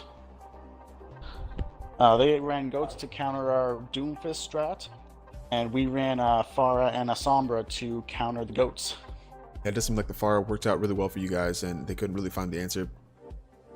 But all the way around, obviously the push in, I believe it was the third round, you guys in overtime were able to basically cap the map, and another really impressive response there. But as we look at the playoff picture, it looks like you guys are obviously running away with the first seed in Carbon, and you'll be playing against the second and third seed in, or you're playing against the winner of the second and third seed from that semifinal game in the Carbon tier finals. So that's got to feel good at least. But obviously you've got Mounchies, Juniors, and Unacceptable. Not so much right on your heels, but definitely two strong teams in this tier as well. So which team do you think are you maybe a little bit worried about, and what can we expect going into your final week of the season against insert team name here? Well, the team I would be most worried about is Unacceptable, because we actually lost a map to them. That was actually Numbani, and that actually had us sweating in our boots a little bit the first time we lost our map since week 1. So yeah, that's probably the matchup I'd be most worried about. As for how we're preparing for playoffs, how we prepare for that game, same as we do anything. Look at the maps we have, see what we can exploit, and see how we can have fun with it, and do something the opposing team's not going to expect. Very nice. Yeah, again, congratulations for the win. DSK, anything else you'd like to add?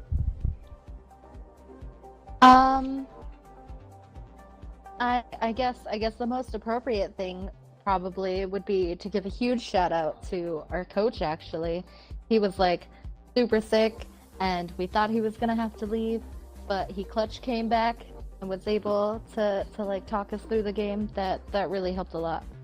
Yeah, very nice. Yeah, I like to see that, definitely. And obviously coaches have been incredibly helpful. Nice that we have that role available Yeah, thank you guys for joining us on CGL post game.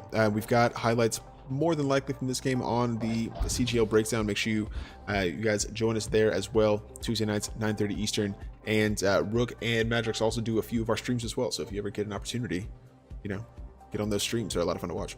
But thank you guys for coming out, and congratulations on the win. Thank you. And thank you for casting a fantastic game. Thanks. Yeah, it was a lot of fun. Got Fallen in here as well. Pretty solid commentary. It was a pretty good time. Yeah, then going into week 8, a lot of pretty exciting matchups. Let's see, like I said, it'll be Waste Potential against insert team name here, who would be bottom of the tier if not for Resiliency that came in last week. So definitely something to keep an eye out for. I think it's unacceptable against Instalock next week, I believe, if I'm not mistaken, or maybe I think actually Instalock plays Mounties Jr., so maybe an opportunity to disrupt the playoff tier as well. But other than that, I think that will just about do it for us. Fallen, do you have any kind of post-game thoughts? Any final things to add? Off the top of my head, no, not really, but just make sure people who are watching at home, you don't miss any of the action, what happens.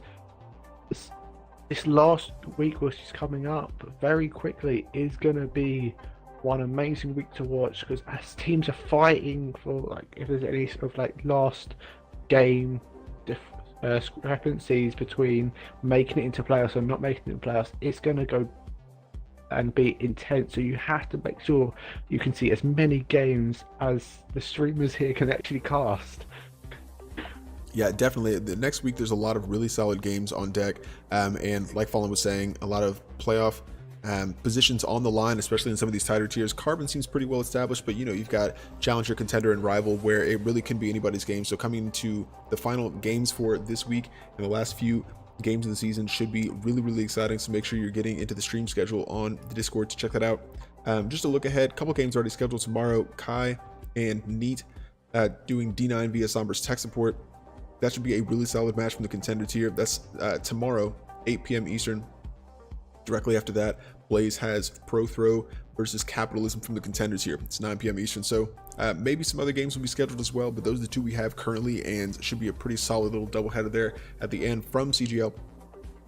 But I think that will just about do it for us, guys.